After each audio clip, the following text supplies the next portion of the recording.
an early fright.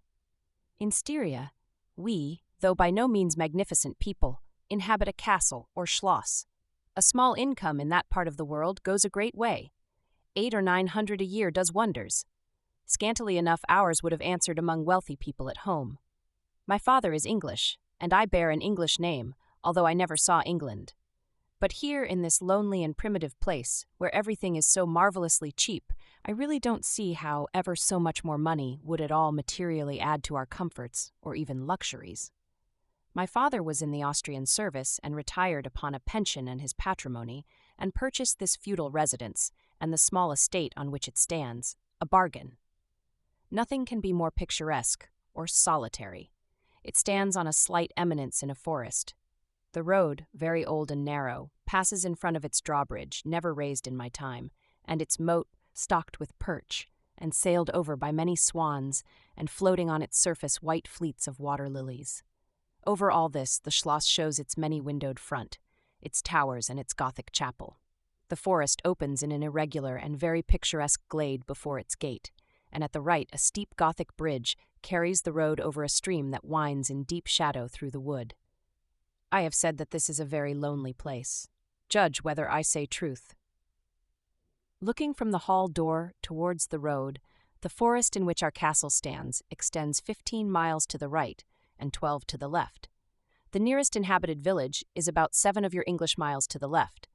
The nearest inhabited Schloss of any historic associations is that of Old General Spielsdorf, nearly 20 miles away to the right. I have said the nearest inhabited village because there is, only 3 miles westward, that is to say in the direction of General Spielsdorf's Schloss, a ruined village, with its quaint little church, now roofless, in the aisle of which are the mouldering tombs of the proud family of Karnstein, now extinct, who once owned the equally desolate chateau, which, in the thick of the forest, overlooks the silent ruins of the town.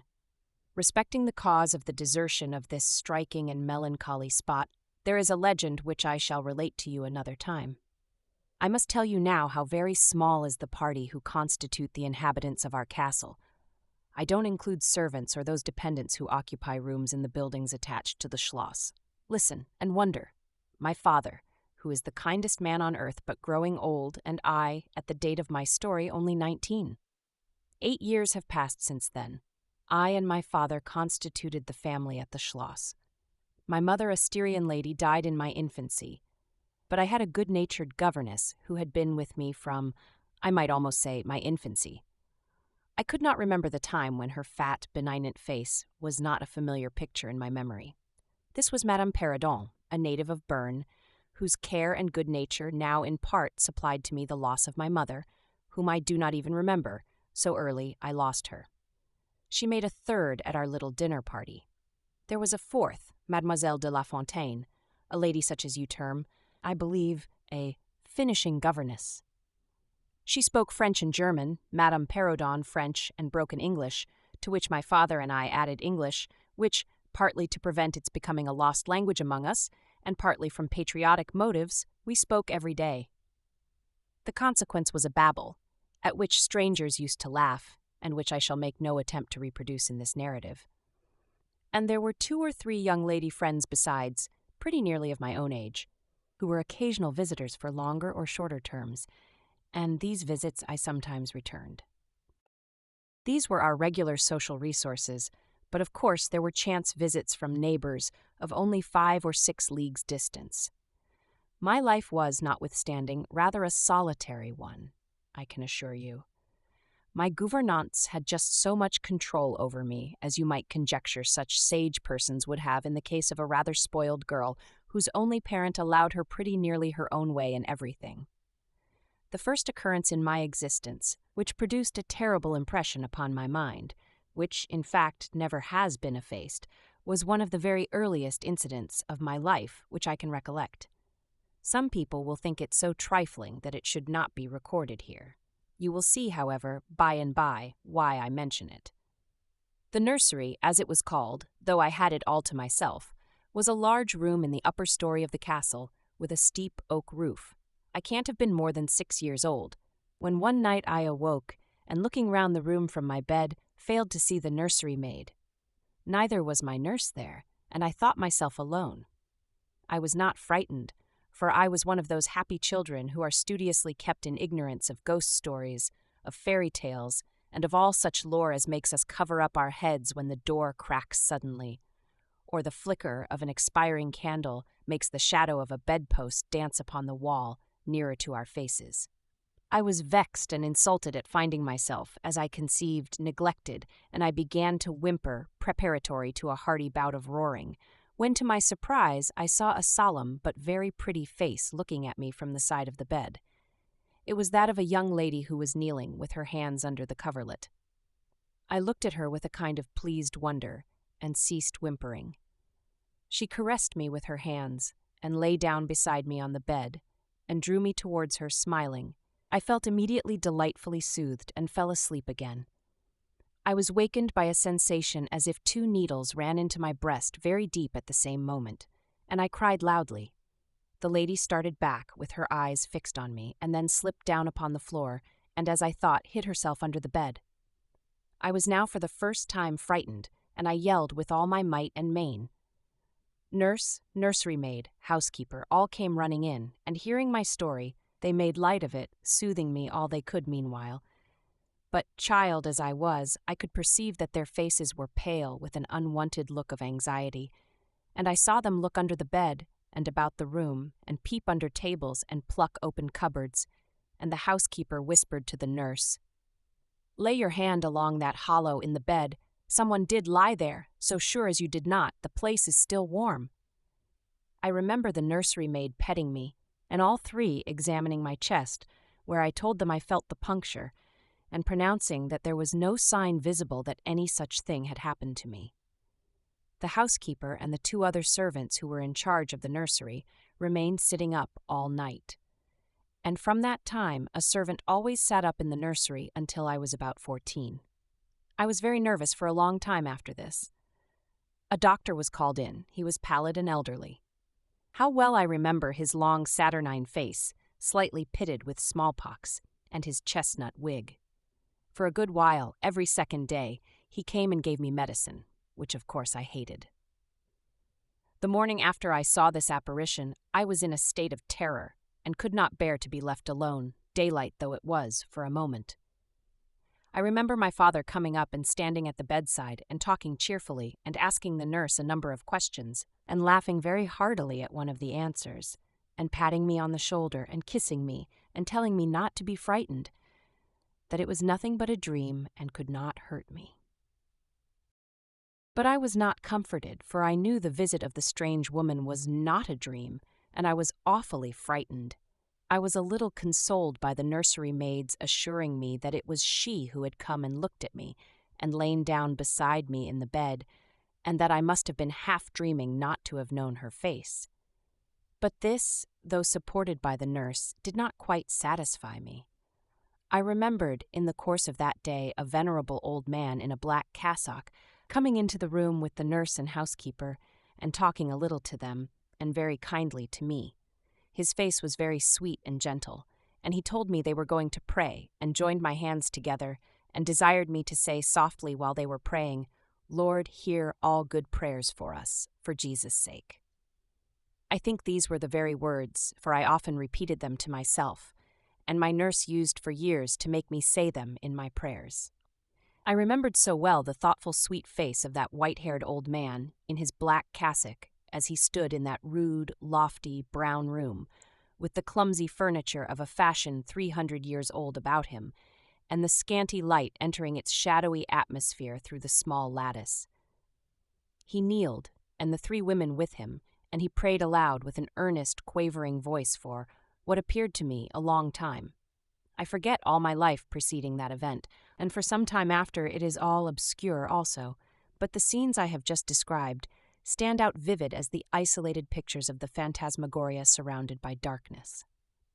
To a guest. I am now going to tell you something so strange that it will require all your faith in my veracity to believe my story. It is not only true, nevertheless, but truth of which I have been an eyewitness. It was a sweet summer evening, and my father asked me, as he sometimes did, to take a little ramble with him along that beautiful forest vista which I have mentioned as lying in front of the Schloss. "General Spielsdorf cannot come to us so soon as I had hoped," said my father as we pursued our walk. He was to have paid us a visit of some weeks, and we had expected his arrival next day. He was to have brought with him a young lady, his niece and ward, Mademoiselle Reinfeldt, whom I had never seen, but whom I had heard described as a very charming girl, and in whose society I had promised myself many happy days. I was more disappointed than a young lady living in a town or a bustling neighborhood can possibly imagine. This visit, and the new acquaintance it promised, had furnished my daydream for many weeks. "And how soon does he come?" I asked. "Not till autumn. Not for 2 months, I dare say," he answered. "And I am very glad now, dear, that you never knew Mademoiselle Reinfeldt." "And why?" I asked, both mortified and curious. "Because the poor young lady is dead," he replied. "I quite forgot I had not told you, but you were not in the room when I received the General's letter this evening." I was very much shocked. General Spielsdorf had mentioned in his first letter 6 or 7 weeks before that she was not so well as he would wish her, but there was nothing to suggest the remotest suspicion of danger. "Here is the General's letter," he said, handing it to me. "I am afraid he is in great affliction. The letter appears to me to have been written very nearly in distraction." We sat down on a rude bench, under a group of magnificent lime trees. The sun was setting with all its melancholy splendor behind the sylvan horizon, and the stream that flows beside our home and passes under the steep old bridge I have mentioned wound through many a group of noble trees, almost at our feet, reflecting in its current the fading crimson of the sky. General Spielsdorf's letter was so extraordinary, so vehement, and in some places so self-contradictory, that I read it twice over, the second time aloud to my father, and was still unable to account for it, except by supposing that grief had unsettled his mind. It said, "I have lost my darling daughter, for as such I loved her. During the last days of dear Bertha's illness, I was not able to write to you. Before then, I had no idea of her danger. I have lost her, and now learn all, too late. She died in the peace of innocence and in the glorious hope of a blessed futurity. The fiend who betrayed our infatuated hospitality has done it all.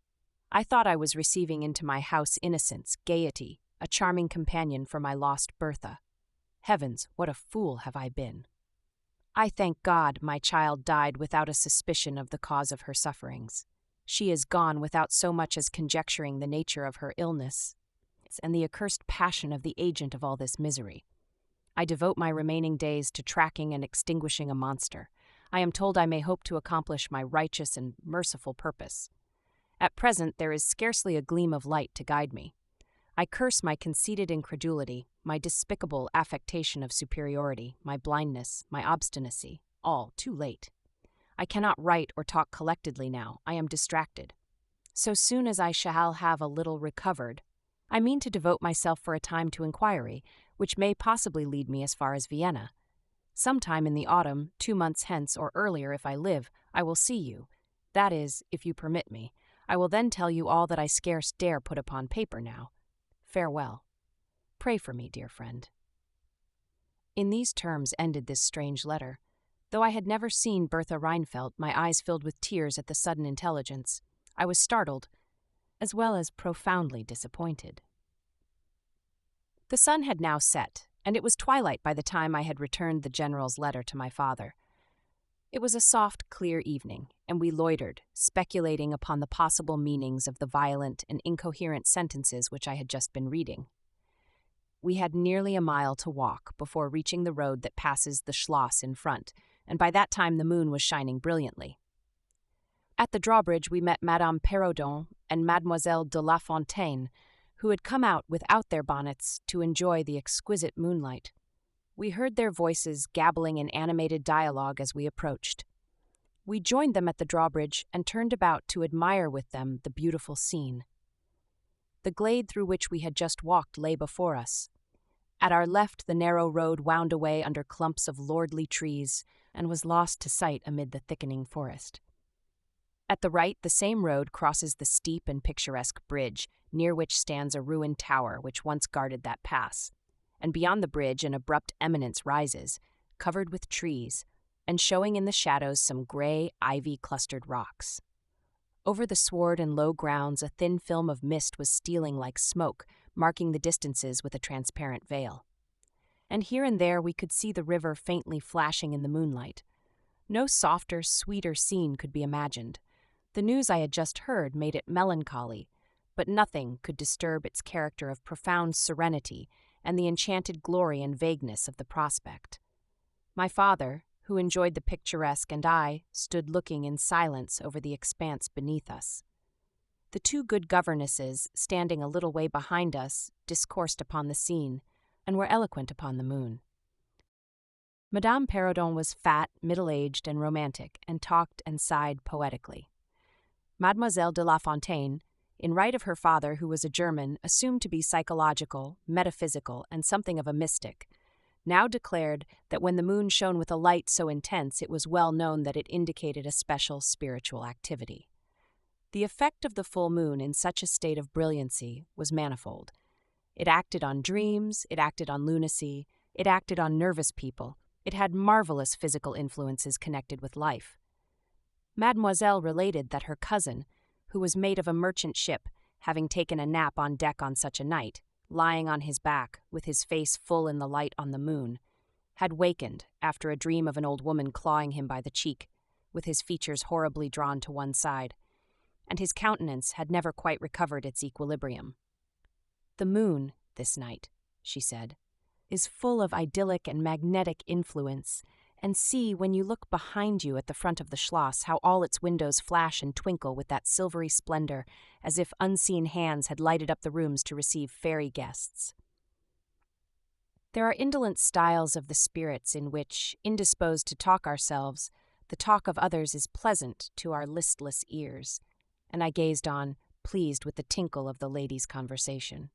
"I have got into one of my moping moods tonight," said my father, after a silence, and quoting Shakespeare, whom, by way of keeping up our English, he used to read aloud, he said, "In truth, I know not why I am so sad. It wearies me. You say it wearies you, but how I got it, came by it.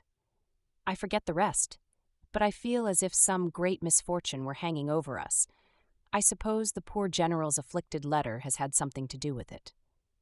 At this moment the unwonted sound of carriage wheels and many hoofs upon the road arrested our attention. They seemed to be approaching from the high ground overlooking the bridge, and very soon the equipage emerged from that point. 2 horsemen first crossed the bridge, then came a carriage drawn by 4 horses, and 2 men rode behind. It seemed to be the traveling carriage of a person of rank, and we were all immediately absorbed in watching that very unusual spectacle. It became, in a few moments, greatly more interesting, for just as the carriage had passed the summit of the steep bridge, one of the leaders, taking fright, communicated his panic to the rest, and after a plunge or two, the whole team broke into a wild gallop together, and dashing between the horsemen who rode in front, came thundering along the road towards us, with the speed of a hurricane. The excitement of the scene was made more painful by the clear, long-drawn screams of a female voice from the carriage window. We all advanced in curiosity and horror, me rather in silence, the rest with various ejaculations of terror. Our suspense did not last long. Just before you reach the castle drawbridge, on the route they were coming, there stands by the roadside a magnificent lime tree. On the other stands an ancient stone cross, at sight of which the horses, now going at a pace that was perfectly frightful, swerved so as to bring the wheel over the projecting roots of the tree. I knew what was coming. I covered my eyes, unable to see it out, and turned my head away. At the same moment, I heard a cry from my lady friends, who had gone on a little. Curiosity opened my eyes, and I saw a scene of utter confusion. 2 of the horses were on the ground. The carriage lay upon its side with 2 wheels in the air. The men were busy removing the traces, and a lady with a commanding air and figure had got out and stood with clasped hands, raising the handkerchief that was in them every now and then to her eyes. Through the carriage door was now lifted a young lady who appeared to be lifeless. My dear old father was already beside the elder lady, with his hat in his hand, evidently tendering his aid and the resources of his Schloss. The lady did not appear to hear him, or to have eyes for anything but the slender girl who was being placed against the slope of the bank. I approached. The young lady was apparently stunned, but she was certainly not dead. My father, who piqued himself on being something of a physician, had just had his fingers on her wrist and assured the lady, who declared herself her mother, that her pulse, though faint and irregular, was undoubtedly still distinguishable. The lady clasped her hands and looked upward, as if in a momentary transport of gratitude, but immediately she broke out again in that theatrical way which is, I believe, natural to some people. She was what is called a fine-looking woman for her time of life, and must have been handsome.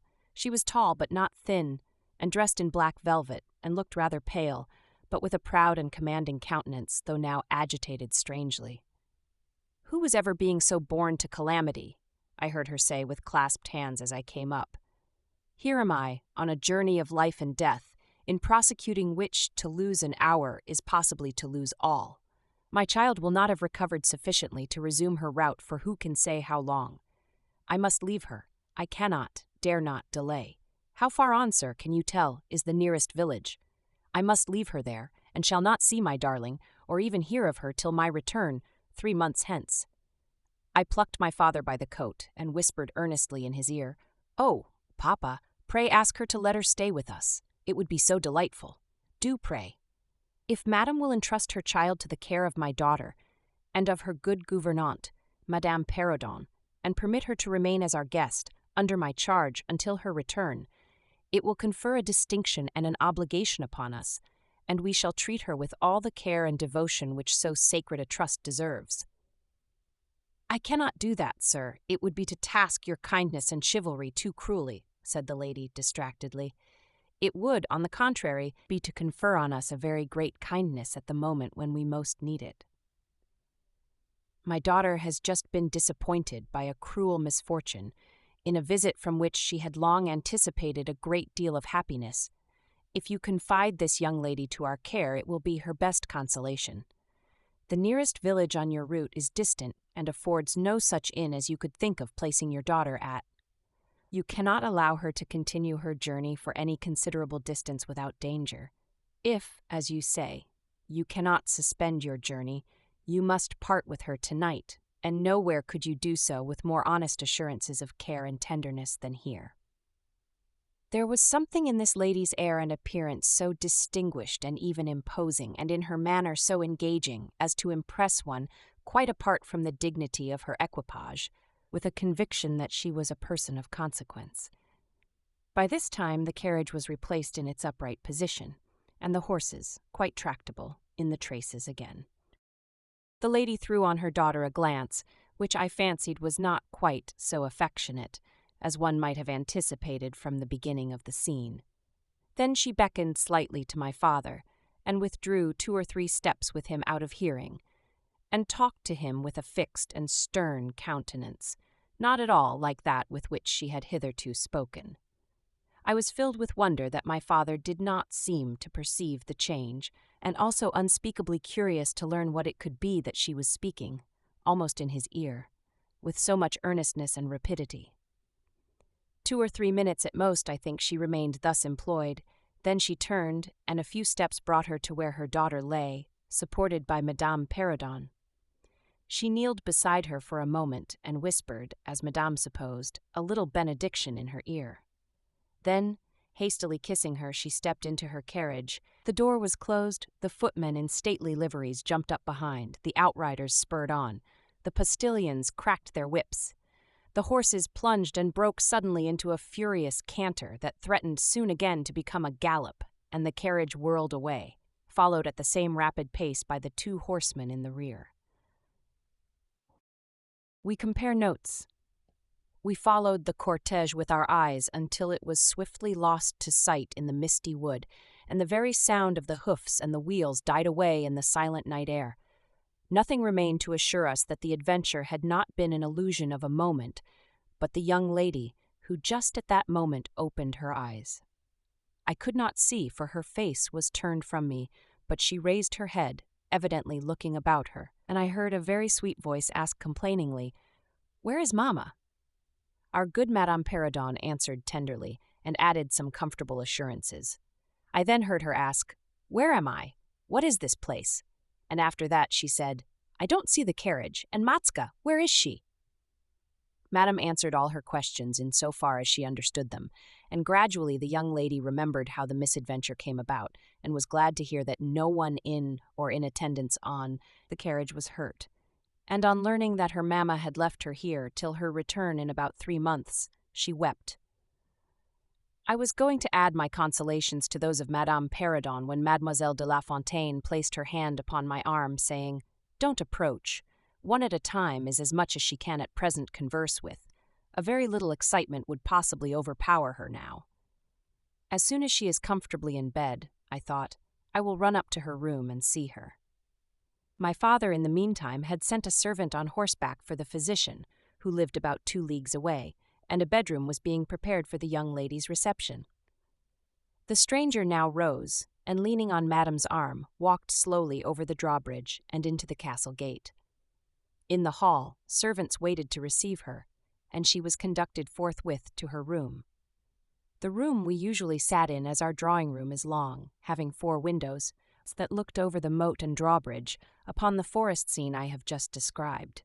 It is furnished in old carved oak with large carved cabinets, and the chairs are cushioned with crimson Utrecht velvet. The walls are covered with tapestry and surrounded with great gold frames, the figures being as large as life, in ancient and very curious costume, and the subjects represented are hunting, hawking, and generally festive.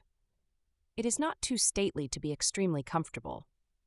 And here we had our tea, for with his usual patriotic leanings he insisted that the national beverage should make its appearance regularly with our coffee and chocolate. We sat here this night, and with candles lighted were talking over the adventure of the evening. Madame Perrodon and Mademoiselle de La Fontaine were both of our party. The young stranger had hardly lain down in her bed when she sank into a deep sleep, and those ladies had left her in the care of a servant. "How do you like our guest?" I asked as soon as Madame entered. "Tell me all about her." "I like her extremely," answered Madame. "She is, I almost think, the prettiest creature I ever saw, about your age, and so gentle and nice."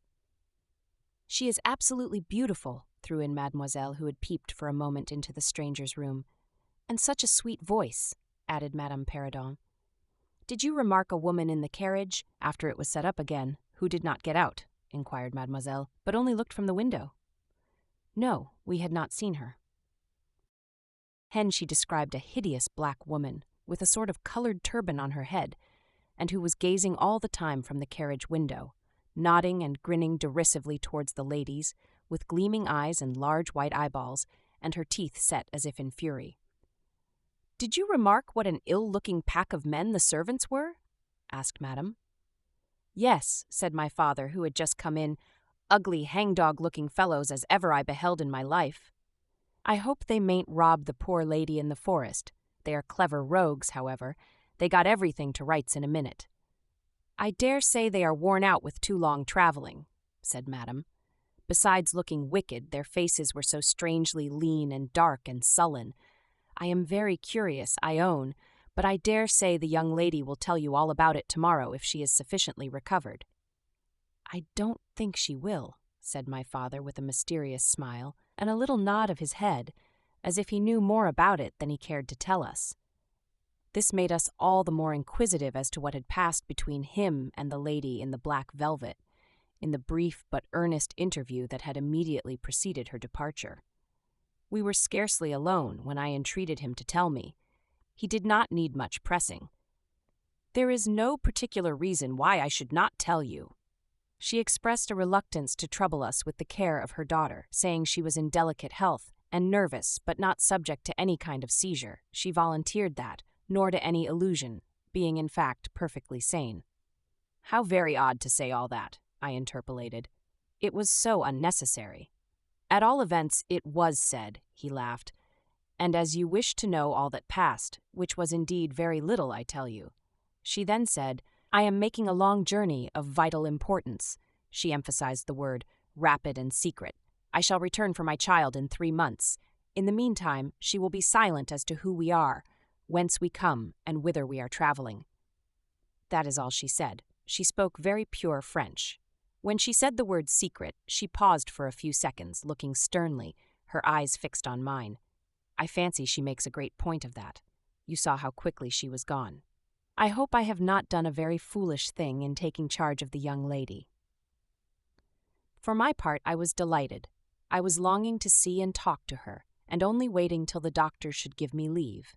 You, who live in towns, can have no idea how great an event the introduction of a new friend is in such a solitude as surrounded us.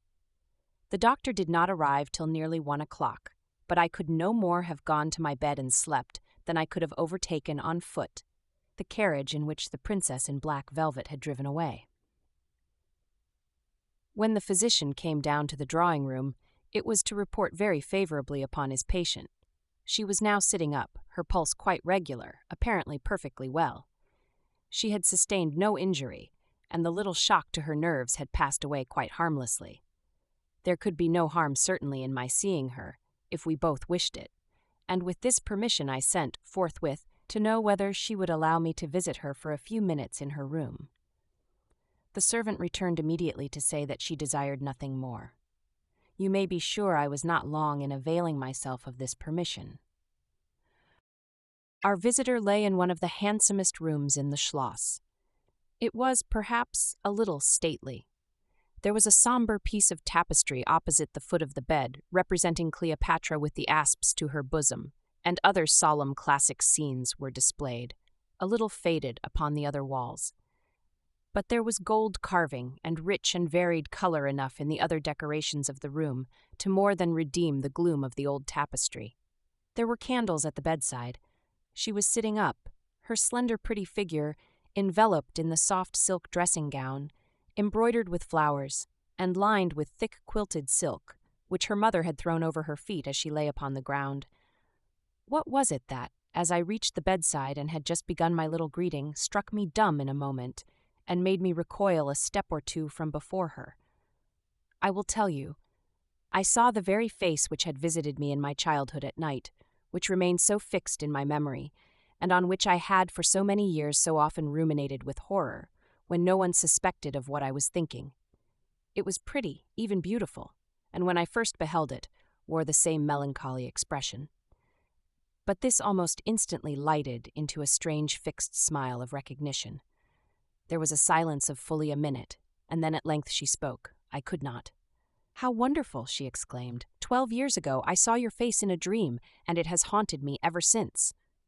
"Wonderful indeed," I repeated, overcoming with an effort the horror that had for a time suspended my utterances. 12 years ago, in vision or reality, I certainly saw you. I could not forget your face. It has remained before my eyes ever since." Her smile had softened. Whatever I had fancied strange in it was gone, and it and her dimpling cheeks were now delightfully pretty and intelligent. I felt reassured, and continued more in the vein which hospitality indicated to bid her welcome and to tell her how much pleasure her accidental arrival had given us all, and especially what a happiness it was to me. I took her hand as I spoke. I was a little shy, as lonely people are, but the situation made me eloquent and even bold. She pressed my hand, she laid hers upon it, and her eyes glowed. As, looking hastily into mine, she smiled again and blushed. She answered my welcome very prettily. I sat down beside her, still wondering, and she said, "I must tell you my vision about you. It is so very strange that you and I should have had each of the other so vivid a dream, that each should have seen, I you and you me, looking as we do now, when of course we both were mere children. I was a child, about 6 years old, and I awoke from a confused and troubled dream, and found myself in a room, unlike my nursery, wainscoted clumsily in some dark wood, and with cupboards and bedsteads and chairs and benches placed about it. The beds were, I thought, all empty, and the room itself without anyone but myself in it. And I, after looking about me for some time, and admiring especially an iron candlestick with 2 branches, which I should certainly know again, crept under one of the beds to reach the window.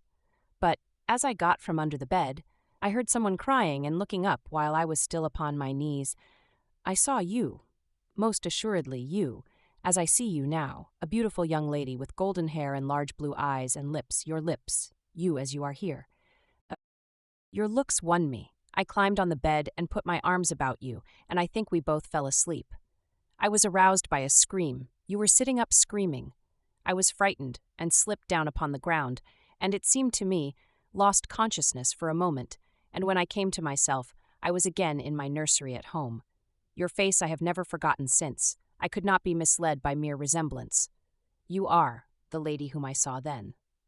It was now my turn to relate my corresponding vision, which I did to the undisguised wonder of my new acquaintance. I don't know which should be most afraid of the other, she said, again smiling. If you were less pretty, I think I should be very much afraid of you. But being as you are, and you and I both so young, I feel only that I have made your acquaintance 12 years ago, and have already a right to your intimacy.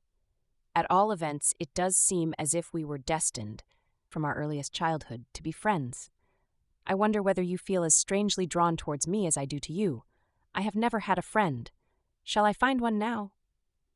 She sighed, and her fine dark eyes gazed passionately on me. Now the truth is, I felt rather unaccountably towards the beautiful stranger. I did feel, as she said, drawn towards her, but there was also something of repulsion. In this ambiguous feeling, however, the sense of attraction immensely prevailed. She interested and won me. She was so beautiful and so indescribably engaging. I perceived now something of languor and exhaustion stealing over her, and hastened to bid her good night. The doctor thinks, I added, that you ought to have a maid to sit up with you tonight. One of ours is waiting, and you will find her a very useful and quiet creature. How kind of you, but I could not sleep. I never could with an attendant in the room. I shan't require any assistance, and, shall I confess my weakness, I am haunted with a terror of robbers. Our house was robbed once, and 2 servants murdered, so I always lock my door. It has become a habit, and you look so kind I know you will forgive me. I see there is a key in the lock. She held me close in her pretty arms for a moment and whispered in my ear, Good night, darling. It is very hard to part with you, but good night. Tomorrow, but not early, I shall see you again. She sank back on the pillow with a sigh, and her fine eyes followed me with a fond and melancholy gaze, and she murmured again, Good night, dear friend. Young people like, and even love, on impulse. I was flattered by the evident, though as yet undeserved, fondness she showed me. I liked the confidence with which she at once received me. She was determined that we should be very near friends.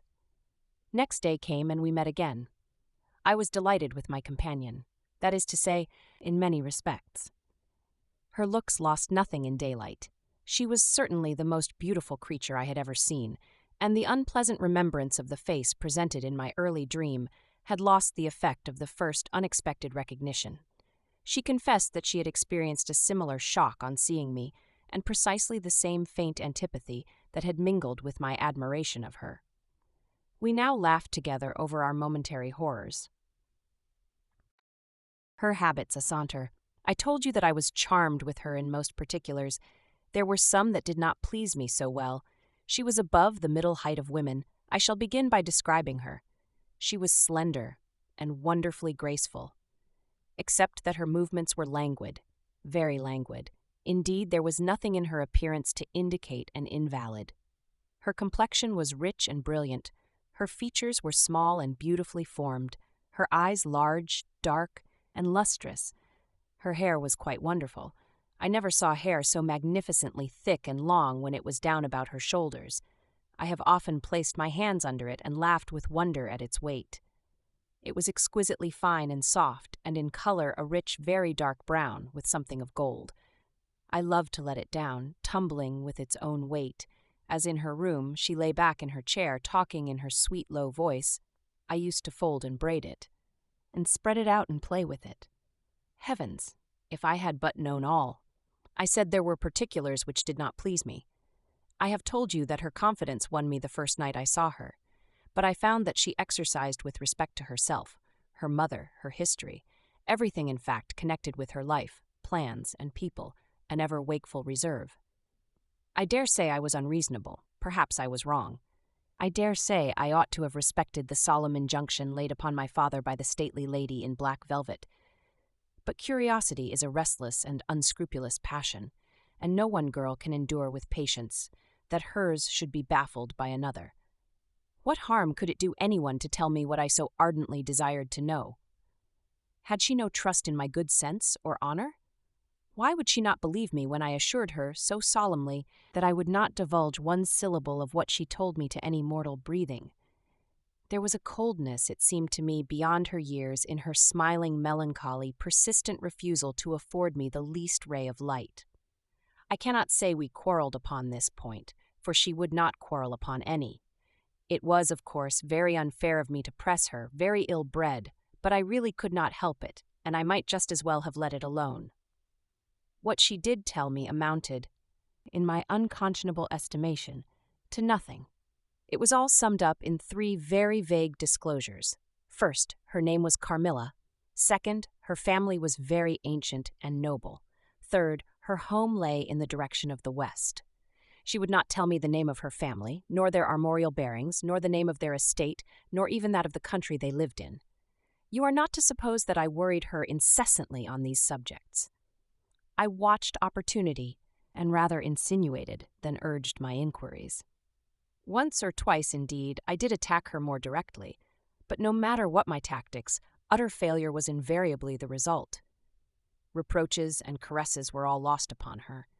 But I must add this, that her evasion was conducted with so pretty a melancholy and deprecation, with so many and even passionate declarations of her liking for me, and trust in my honor, and with so many promises that I should at last know all, that I could not find it in my heart long to be offended with her.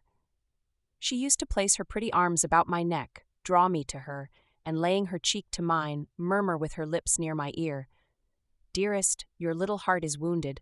Think me not cruel, because I obey the irresistible law of my strength and weakness. If your dear heart is wounded, my wild heart bleeds with yours.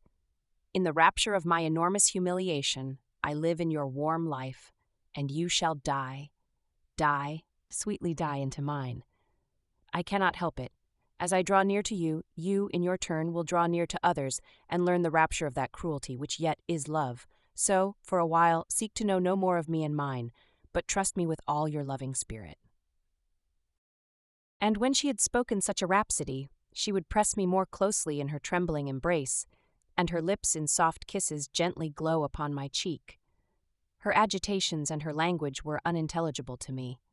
From these foolish embraces, which were not of very frequent occurrence, I must allow I used to wish to extricate myself, but my energies seemed to fail me. Her murmured words sounded like a lullaby in my ear, and soothed my resistance into a trance, from which I only seemed to recover myself when she withdrew her arms. In these mysterious moods I did not like her. I experienced a strange, tumultuous excitement that was pleasurable, ever and anon, mingled with a vague sense of fear and disgust. I had no distinct thoughts about her while such scenes lasted, but I was conscious of a love growing into adoration, and also of abhorrence. This I know is paradox, but I can make no other attempt to explain the feeling. I now write, after an interval of more than 10 years, with a trembling hand, with a confused and horrible recollection of certain occurrences and situations in the ordeal through which I was unconsciously passing, though with a vivid and very sharp remembrance of the main current of my story. But I suspect in all lives there are certain emotional scenes, those in which our passions have been most wildly and terribly roused, that are of all others the most vaguely and dimly remembered. Sometimes after an hour of apathy, my strange and beautiful companion would take my hand and hold it with a fond pressure, renewed again and again, blushing softly, gazing in my face with languid and burning eyes, and breathing so fast that her dress rose and fell with the tumultuous respiration. It was like the ardor of a lover. It embarrassed me. It was hateful and yet overpowering. And with gloating eyes she drew me to her, and her hot lips traveled along my cheek in kisses, and she would whisper, almost in sobs, "You are mine. You shall be mine. You and I are one forever." Then she had thrown herself back in her chair with her small hands over her eyes, leaving me trembling. "Are we related?" I used to ask. "What can you mean by all this? I remind you perhaps of someone whom you love, but you must not. I hate it. I don't know you. I don't know myself when you look so and talk so." She used to sigh at my vehemence, then turn away and drop my hand. Respecting these very extraordinary manifestations, I strove in vain to form any satisfactory theory. I could not refer them to affectation or trick. It was unmistakably the momentary breaking out of suppressed instinct and emotion. Was she, notwithstanding her mother's volunteered denial, subject to brief visitations of insanity? Or was there here a disguise and a romance? I had read in old storybooks of such things. What if a boyish lover had found his way into the house and sought to prosecute his suit in masquerade, with the assistance of a clever old adventuress? But there were many things against this hypothesis, highly interesting as it was to my vanity. I could boast of no little attentions such as masculine gallantry delights to offer. Between these passionate moments there were long intervals of commonplace, of gaiety, of brooding melancholy, during which, except that I detected her eyes so full of melancholy fire following me, at times I might have been as nothing to her. Except in these brief periods of mysterious excitement, her ways were girlish, and there was always a languor about her, quite incompatible with a masculine system in a state of health.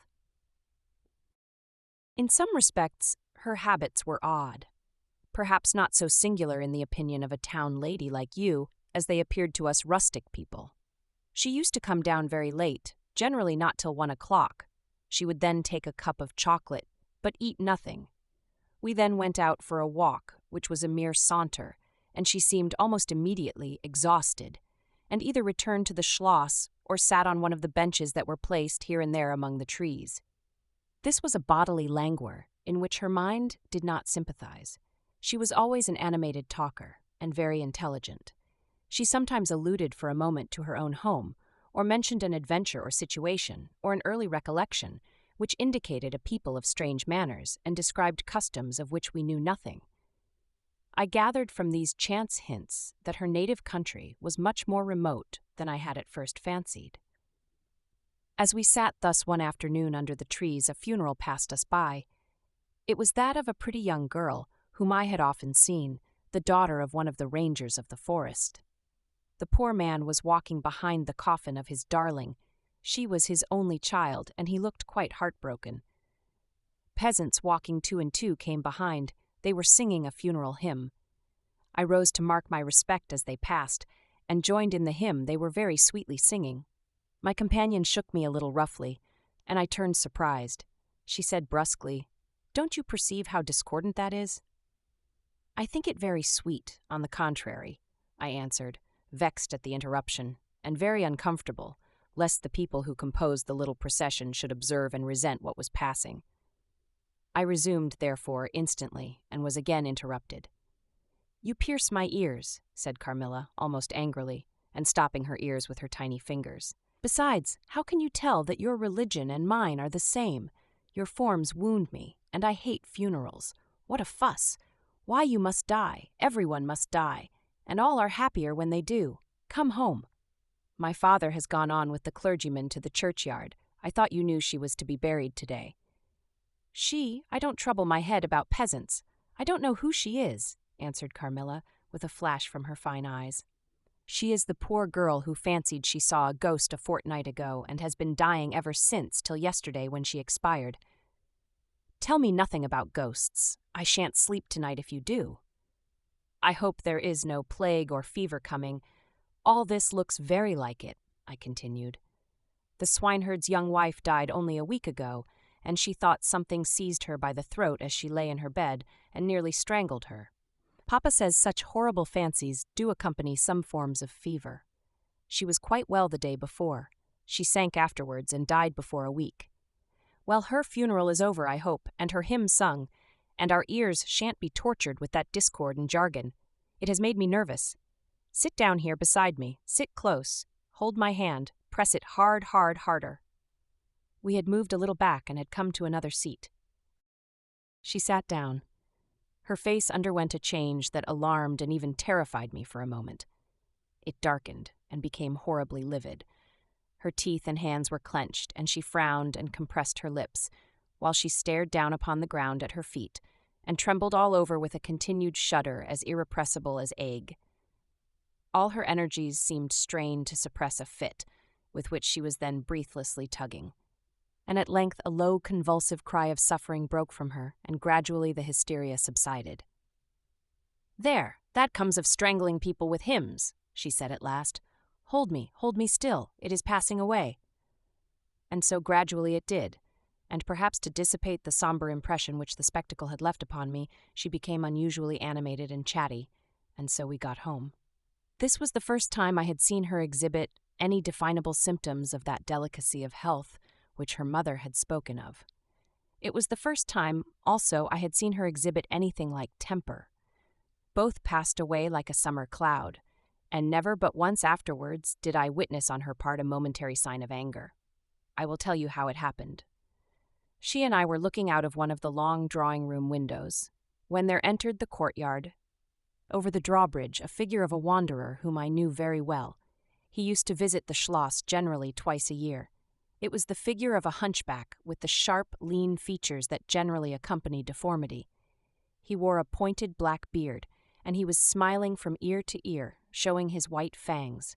He was dressed in buff, black, and scarlet, and crossed with more straps and belts than I could count, from which hung all manner of things. Behind, he carried a magic lantern and 2 boxes which I well knew, in one of which was a salamander, and in the other a mandrake. These monsters used to make my father laugh. They were compounded of parts of monkeys, parrots, squirrels, fish, and hedgehogs, dried and stitched together with great neatness and startling effect. He had a fiddle, a box of conjuring apparatus, a pair of foils and masks attached to his belt, several other mysterious cases dangling about him, and a black staff with copper ferrules in his hand. His companion was a rough, spare dog that followed at his heels but stopped short, suspiciously, at the drawbridge, and in a little while began to howl dismally. In the meantime, the mountebank, standing in the midst of the courtyard, raised his grotesque hat and made us a very ceremonious bow, paying his compliments very volubly in execrable French, and German not much better. Then, disengaging his fiddle, he began to scrape a lively air to which he sang with a merry discord, dancing with ludicrous airs and activity that made me laugh in spite of the dog's howling. Then he advanced to the window with many smiles and salutations, and his hat in his left hand, his fiddle under his arm, and with a fluency that never took breath, he gabbled a long advertisement of all his accomplishments and the resources of the various arts which he placed at our service, and the curiosities and entertainments which it was in his power, at our bidding, to display.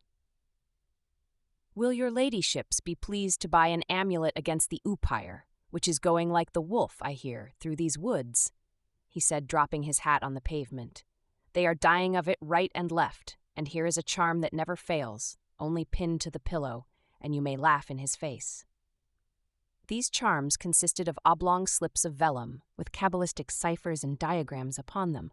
Carmilla instantly purchased one, and so did I. He was looking up, and we were smiling down upon him, amused. At least, I can answer for myself. His piercing black eye, as he looked up in our faces, seemed to detect something that fixed for a moment his curiosity. In an instant, he unrolled a leather case, full of all manner of odd little steel instruments. "See here, my lady," he said, displaying it, and addressing me. "I profess, among other things less useful, the art of dentistry." "Plague take the dog," he interpolated. "Silence, beast. He howls so that your ladyships can scarcely hear a word. Your noble friend, the young lady at your right, has the sharpest tooth. Long, thin, pointed, like an awl, like a needle. Ha ha! With my sharp and long sight, as I look up, I have seen it distinctly. Now if it happens to hurt the young lady, and I think it must, here am I. Here are my file, my punch, my nippers.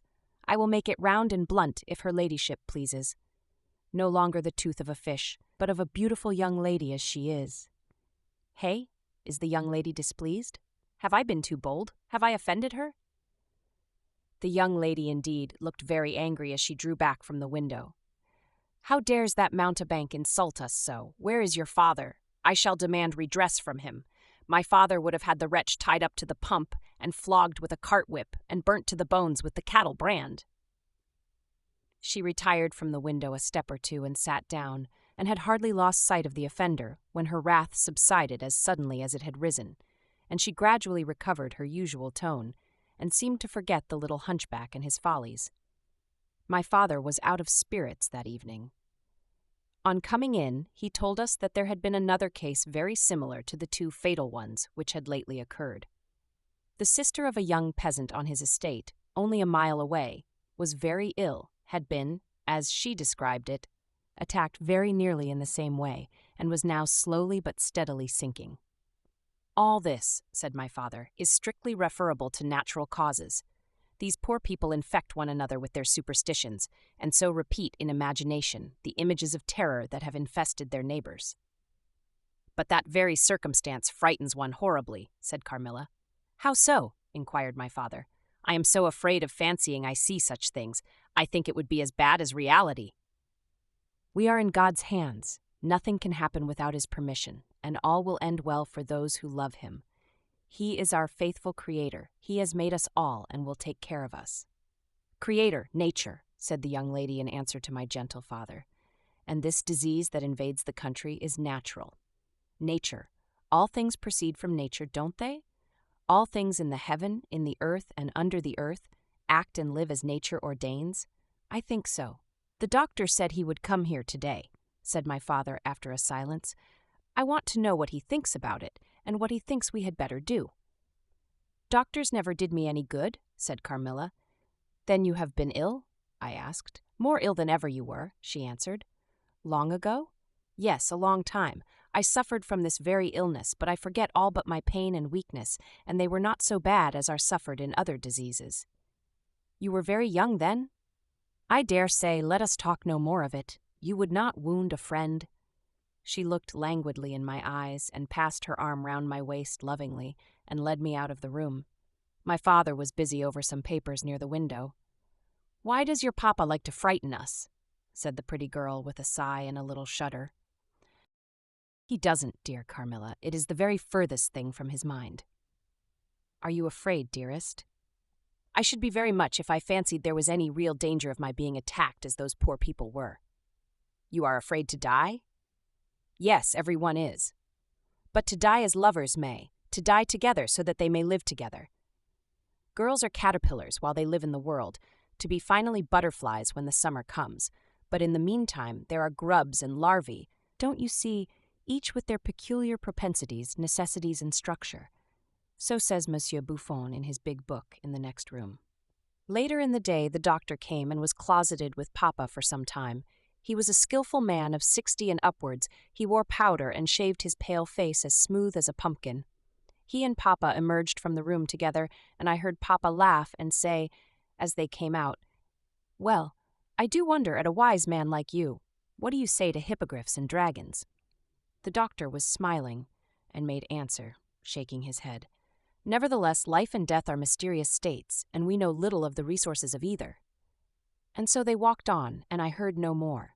I did not then know what the doctor had been broaching, but I think I guess it now. A wonderful likeness. This evening there arrived from Gratz the grave, dark-faced son of the picture cleaner, with a horse and cart laden with 2 large packing cases, having many pictures in each. It was a journey of 10 leagues, and whenever a messenger arrived at the Schloss from our little capital of Gratz, we used to crowd about him in the hall to hear the news. This arrival created in our secluded quarters quite a sensation. The cases remained in the hall, and the messenger was taken charge of by the servants till he had eaten his supper. Then with assistants, and armed with hammer, ripping chisel, and turnscrew, he met us in the hall, where we had assembled to witness the unpacking of the cases. Carmilla sat looking listlessly on, while one after the other the old pictures, nearly all portraits, which had undergone the process of renovation, were brought to light. My mother was of an old Hungarian family, and most of these pictures, which were about to be restored to their places, had come to us through her. My father had a list in his hand, from which he read, as the artist rummaged out the corresponding numbers. I don't know that the pictures were very good, but they were undoubtedly very old, and some of them very curious also. They had, for the most part, the merit of being now seen by me, I may say, for the first time, for the smoke and dust of time had all but obliterated them. There is a picture that I have not seen yet, said my father. In one corner at the top of it is the name, as well as I could read, Marcia Karnstein, and the date 1698, and I am curious to see how it has turned out. I remembered it.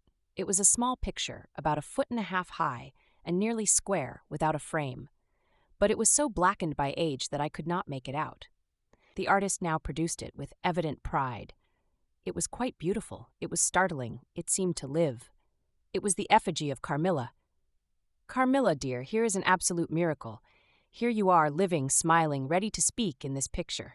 Isn't it beautiful, Papa? And see, even the little mole on her throat. My father laughed and said, "Certainly it is a wonderful likeness," but he looked away, and to my surprise seemed but little struck by it, and went on talking to the picture cleaner, who was also something of an artist, and discoursed with intelligence about the portraits or other works which his art had just brought into light and color, while I was more and more lost in wonder the more I looked at the picture. "Will you let me hang this picture in my room, Papa?" I asked. "Certainly, dear," said he, smiling. "I'm very glad you think it so like. It must be prettier even than I thought it, if it is." The young lady did not acknowledge this pretty speech, did not seem to hear it. She was leaning back in her seat, her fine eyes under their long lashes gazing on me in contemplation, and she smiled in a kind of rapture. "And now you can read quite plainly the name that is written in the corner. It is not Marcia. It looks as if it was done in gold. The name is Mircalla, Countess Karnstein, and this is a little coronet over and underneath, A.D. 1698. I am descended from the Karnsteins, that is, Mamma was." "Ah," said the lady languidly. "So am I think, a very long descent, very ancient. Are there any Karnsteins living now?" "None who bear the name, I believe. The family were ruined, I believe, in some civil wars long ago, but the ruins of the castle are only about 3 miles away." "How interesting," she said languidly. "But see what beautiful moonlight." She glanced through the hall door, which stood a little open. "Suppose you take a little ramble round the court and look down at the road and river." "It is so like the night you came to us," I said. She sighed, smiling. She rose, and each with her arm about the other's waist, we walked out upon the pavement. In silence, slowly we walked down to the drawbridge, where the beautiful landscape opened before us. "And so you were thinking of the night I came here?" she almost whispered. "Are you glad I came?" "Delighted, dear Carmilla," I answered. "And you asked for the picture you think like me, to hang in your room," she murmured with a sigh, as she drew her arm closer about my waist and let her pretty head sink upon my shoulder. "How romantic you are, Carmilla," I said. "Whenever you tell me your story, it will be made up chiefly of some one great romance." She kissed me silently. "I am sure, Carmilla, you have been in love, that there is, at this moment, an affair of the heart going on." "I have been in love with no one, and never shall," she whispered, "unless it should be with you." How beautiful she looked in the moonlight! Shy and strange was the look with which she quickly hid her face in my neck and hair, with tumultuous sighs that seemed almost to sob, and pressed in mine a hand that trembled. Her soft cheek was glowing against mine. "Darling, darling," she murmured, "I live in you, and you would die for me, I love you so." I started from her. She was gazing on me with eyes from which all fire, all meaning had flown, and a face colorless and apathetic. "Is there a chill in the air, dear?" she said drowsily. "I almost shiver. Have I been dreaming? Let us come in. Come in."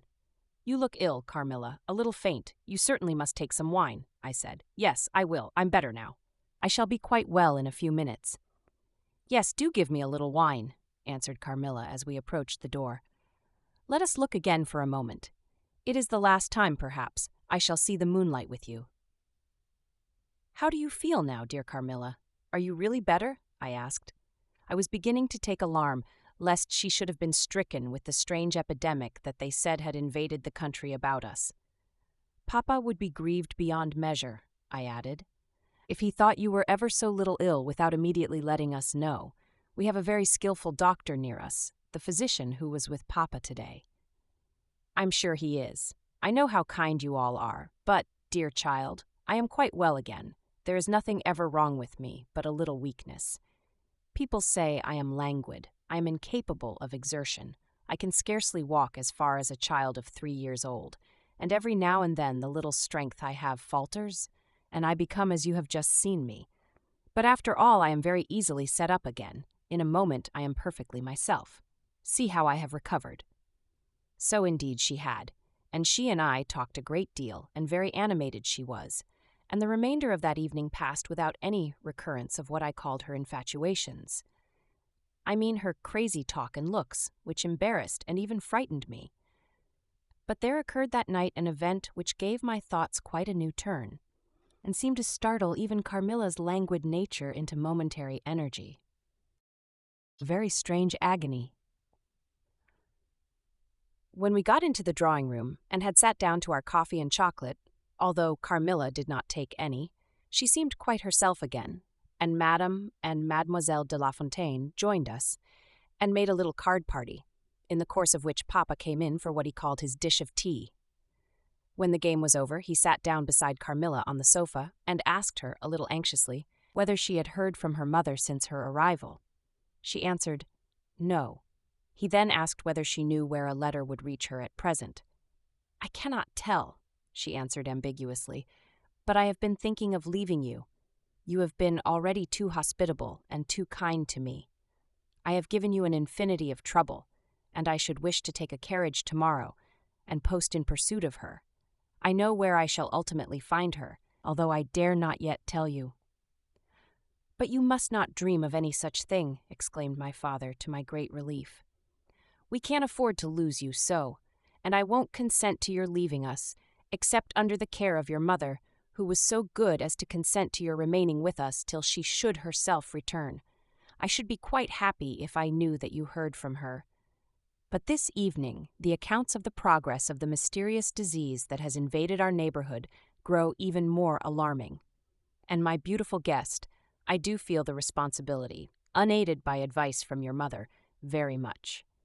But I shall do my best, and one thing is certain, that you must not think of leaving us without her distinct direction to that effect. We should suffer too much in parting from you to consent to it easily.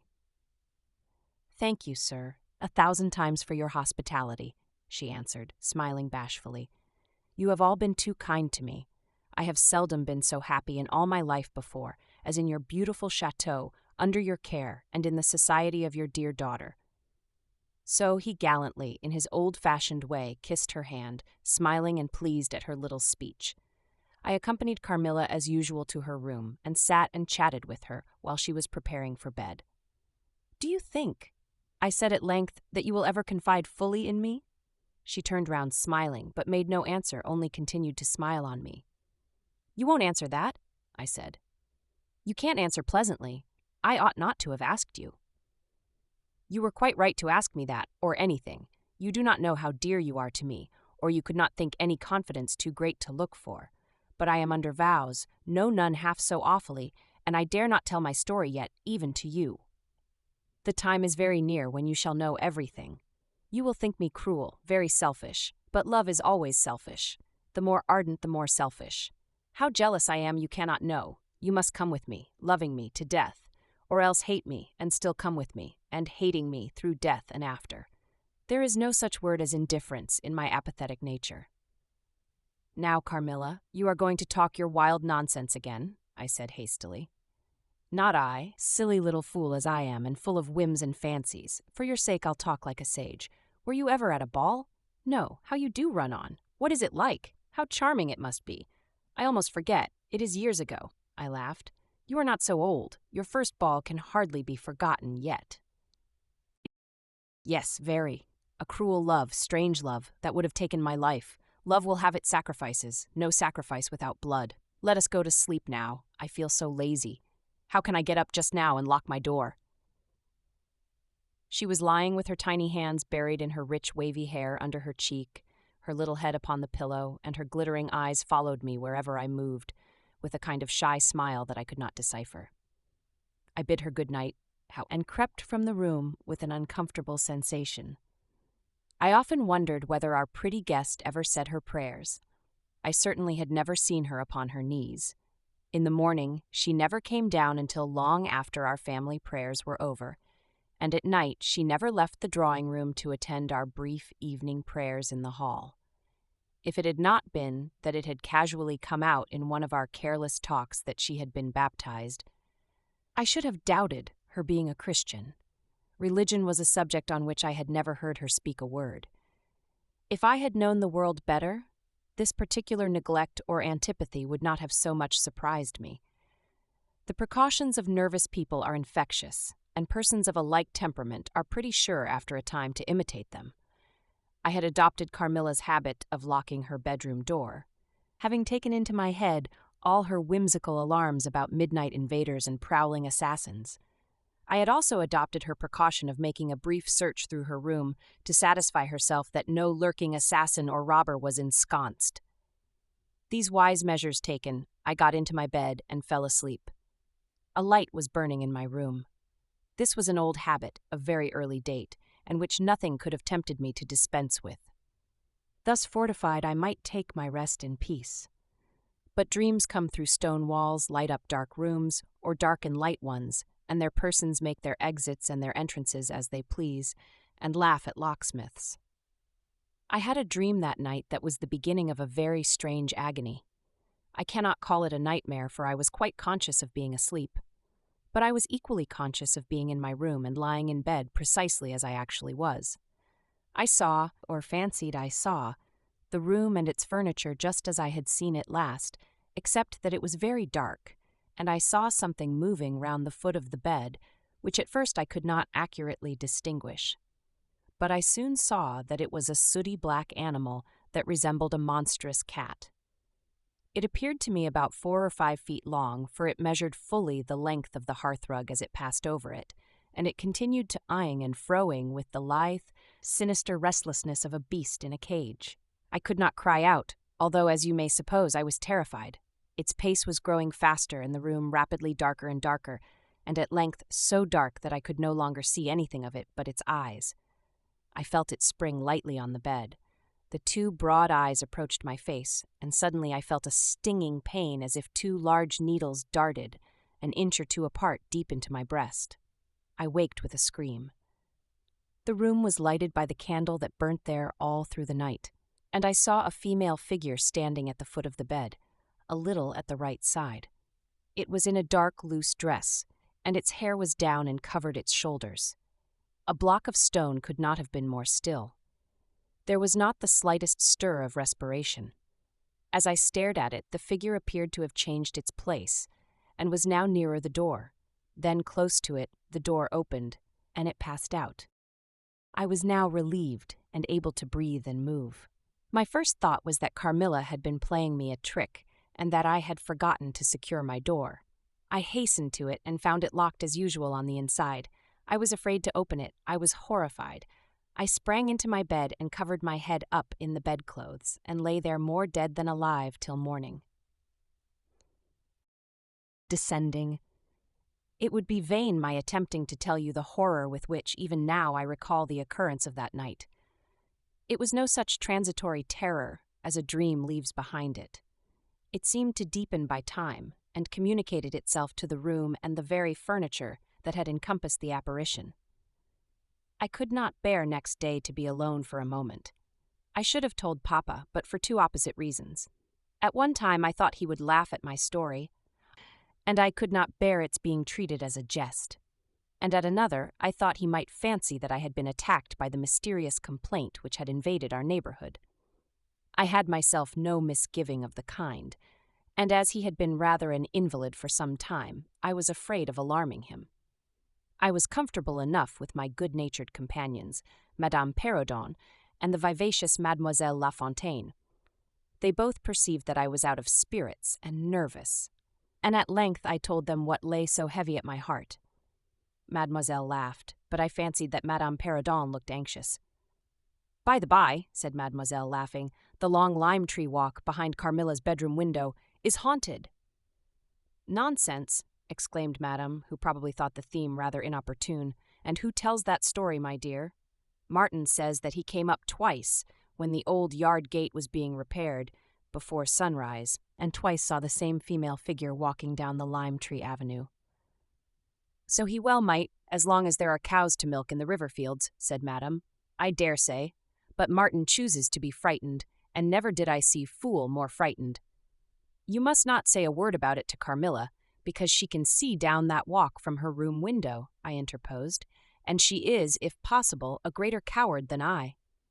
Carmilla came down rather later than usual that day. "I was so frightened last night," she said, "so soon as we're together, and I am sure I should have seen something dreadful if it had not been for that charm I bought from the poor little hunchback whom I called such hard names. I had a dream of something black coming round my bed, and I awoke in a perfect horror, and I really thought, for some seconds, I saw a dark figure near the chimney-piece, but I felt under my pillow for my charm, and the moment my fingers touched it, the figure disappeared, and I felt quite certain, only that I had it by me, that something frightful would have made its appearance, and perhaps throttled me, as it did those poor people we heard of. "Well, listen to me," I began, and recounted my adventure, at the recital of which she appeared horrified. "And had you the charm near you?" she asked, earnestly. "No, I had dropped it into a china vase in the drawing-room, but I shall certainly take it with me tonight, as you have so much faith in it." At this distance of time I cannot tell you, or even understand, how I overcame my horror so effectually as to lie alone in my room that night. I remember distinctly that I pinned the charm to my pillow. I fell asleep almost immediately, and slept even more soundly than usual all night. Next night I passed as well. My sleep was delightfully deep and dreamless, but I wakened with a sense of lassitude and melancholy, which, however, did not exceed a degree that was almost luxurious. "Well, I told you so," said Carmilla when I described my quiet sleep. "I had such delightful sleep myself last night. I pinned the charm to the breast of my nightdress. It was too far away the night before. I am quite sure it was all fancy, except the dreams. I used to think that evil spirits made dreams, but our doctor told me it is no such thing. Only a fever passing by, or some other malady, as they often do, he said, knocks at the door, and not being able to get in, passes on, with that alarm." "And what do you think the charm is?" said I. "It has been fumigated, or immersed in some drug, and is an antidote against the malaria," she answered. "Then it acts only on the body?" "Certainly. You don't suppose that evil spirits are frightened by bits of ribbon or the perfumes of a druggist's shop? No. These complaints, wandering in the air, begin by trying the nerves and so infect the brain, but before they can seize upon you, the antidote repels them. That I am sure is what the charm has done for us. It is nothing magical, it is simply natural." I should have been happier if I could have quite agreed with Carmilla, but I did my best, and the impression was a little losing its force. For some nights I slept profoundly, but still every morning I felt the same lassitude, and a languor weighed upon me all day. I felt myself a changed girl. A strange melancholy was stealing over me, a melancholy that I would not have interrupted. Dim thoughts of death began to open, and an idea that I was slowly sinking took gentle, and somehow not unwelcome, possession of me. If it was sad, the tone of mind which this induced was also sweet. Whatever it might be, my soul acquiesced in it. I would not admit that I was ill. I would not consent to tell my papa, or to have the doctor sent for. Carmilla became more devoted to me than ever, and her strange paroxysms of languid adoration more frequent. She used to gloat on me with increasing ardor the more my strength and spirits waned. This always shocked me, like a momentary glare of insanity. Without knowing it, I was now in a pretty advanced stage of the strangest illness under which mortal ever suffered. There was an unaccountable fascination in its earlier symptoms that more than reconciled me to the incapacitating effect of that stage of the malady. This fascination increased for a time, until it reached a certain point, when gradually a sense of the horrible mingled itself with it, deepening, as you shall hear, until it discolored and perverted the whole state of my life. The first change I experienced was rather agreeable. It was very near the turning point from which began the descent of Avernus. Certain vague and strange sensations visited me in my sleep. The prevailing one was of that pleasant, peculiar cold thrill which we feel in bathing when we move against the current of a river. This was soon accompanied by dreams that seemed interminable and were so vague that I could never recollect their scenery and persons, or any one connected portion of their action. But they left an awful impression and a sense of exhaustion, as if I had passed through a long period of great mental exertion and danger. After all these dreams there remained on waking a remembrance of having been in a place very nearly dark, and of having spoken to people whom I could not see, and especially of one clear voice, of a female's, very deep, that spoke as if at a distance, slowly, and producing always the same sensation of indescribable solemnity and fear. Sometimes there came a sensation as if a hand was drawn softly along my cheek and neck. Sometimes it was as if warm lips kissed me, and longer and more lovingly as they reached my throat, but there the caress fixed itself. My heart beat faster, my breathing rose and fell rapidly and full drawn. A sobbing that rose into a sense of strangulation supervened and turned into a dreadful convulsion, in which my senses left me and I became unconscious. It was now 3 weeks since the commencement of this unaccountable state. My sufferings had during the last week told upon my appearance. I had grown pale, my eyes were dilated and darkened underneath, and the languor which I had long felt began to display itself in my countenance. My father asked me often whether I was ill, but, with an obstinacy which now seems to me unaccountable, I persisted in assuring him that I was quite well. In a sense this was true. I had no pain. I could complain of no bodily derangement. My complaint seemed to be one of the imagination, or the nerves, and, horrible as my sufferings were, I kept them with a morbid reserve very nearly to myself.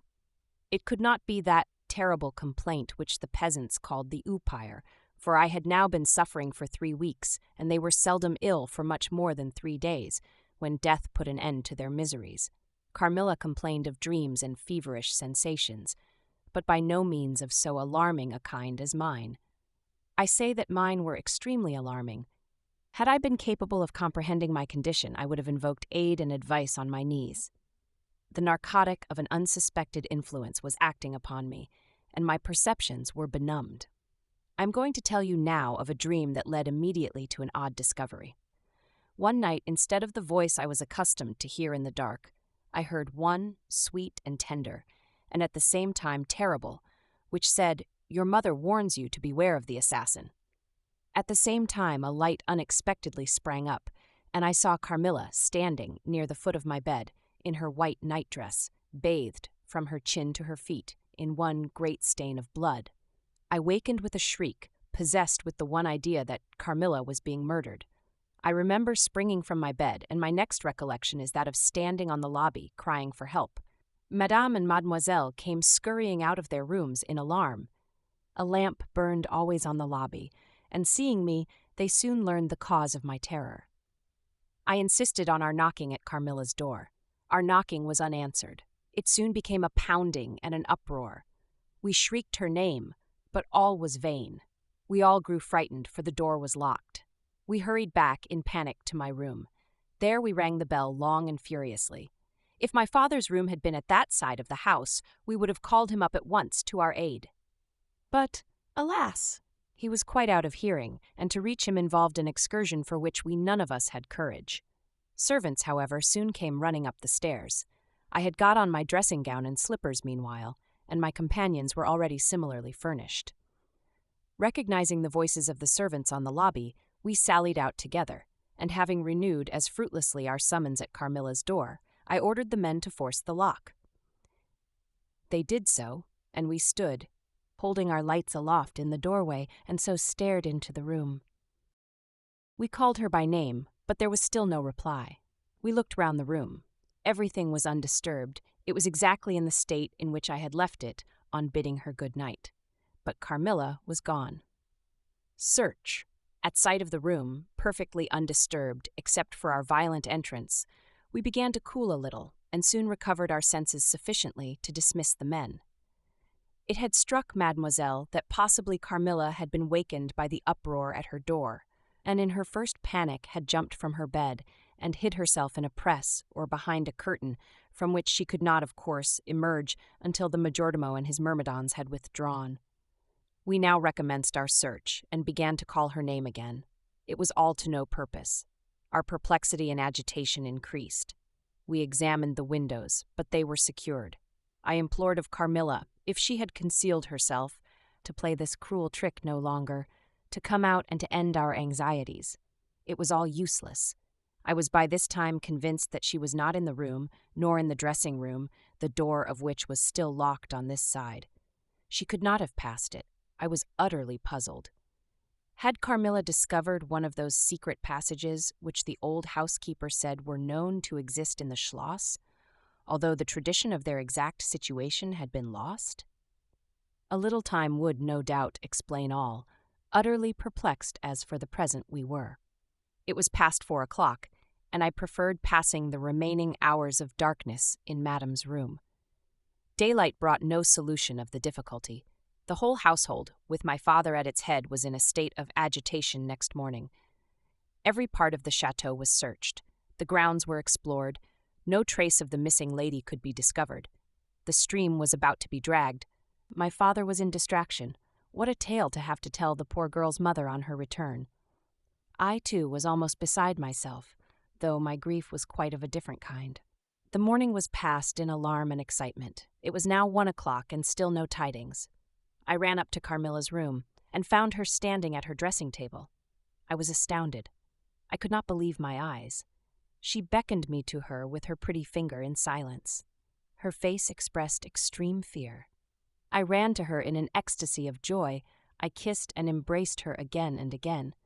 I ran to the bell and rang it vehemently to bring others to the spot who might at once relieve my father's anxiety. "Dear Carmilla, what has become of you all this time? We have been in agonies of anxiety about you," I exclaimed. "Where have you been? How did you come back?" "Last night has been a night of wonders," she said. "For mercy's sake, explain all you can." "It was past 2 last night," she said, "when I went to sleep as usual in my bed, with my doors locked, that of the dressing room, and that opening upon the gallery. My sleep was uninterrupted, and so far as I know, dreamless, but I woke just now on the sofa in the dressing room there, and I found the door between the rooms open and the other door forced. How could all this have happened without my being wakened? It must have been accompanied with a great deal of noise, and I am particularly easily wakened. And how could I have been carried out of my bed without my sleep having been interrupted, I whom the slightest stir startles?" By this time, Madame, Mademoiselle, my father, and a number of the servants were in the room. Carmilla was, of course, overwhelmed with inquiries, congratulations, and welcomes. She had but one story to tell, and seemed the least able of all the party to suggest any way of accounting for what had happened. My father took a turn up and down the room, thinking. I saw Carmilla's eye follow him for a moment with a sly, dark glance.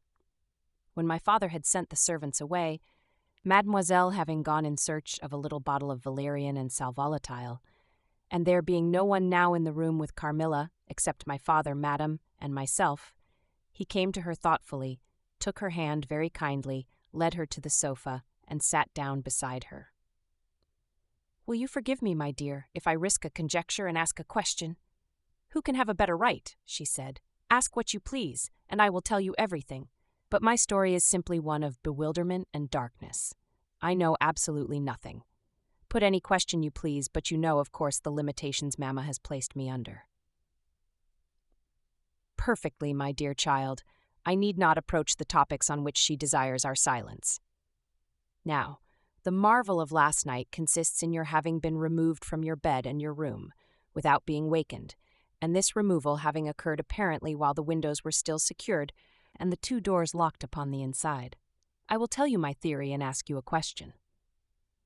Carmilla was leaning on her hand dejectedly. Madame and I were listening breathlessly. "Now my question is this. Have you ever been suspected of walking in your sleep?" "Never, since I was very young indeed." "But you did walk in your sleep when you were young?" "Yes, I know I did. I have been told so often by my old nurse." My father smiled and nodded. "Well, what has happened is this. You got up in your sleep, unlocked the door, not leaving the key, as usual, in the lock, but taking it out and locking it on the outside.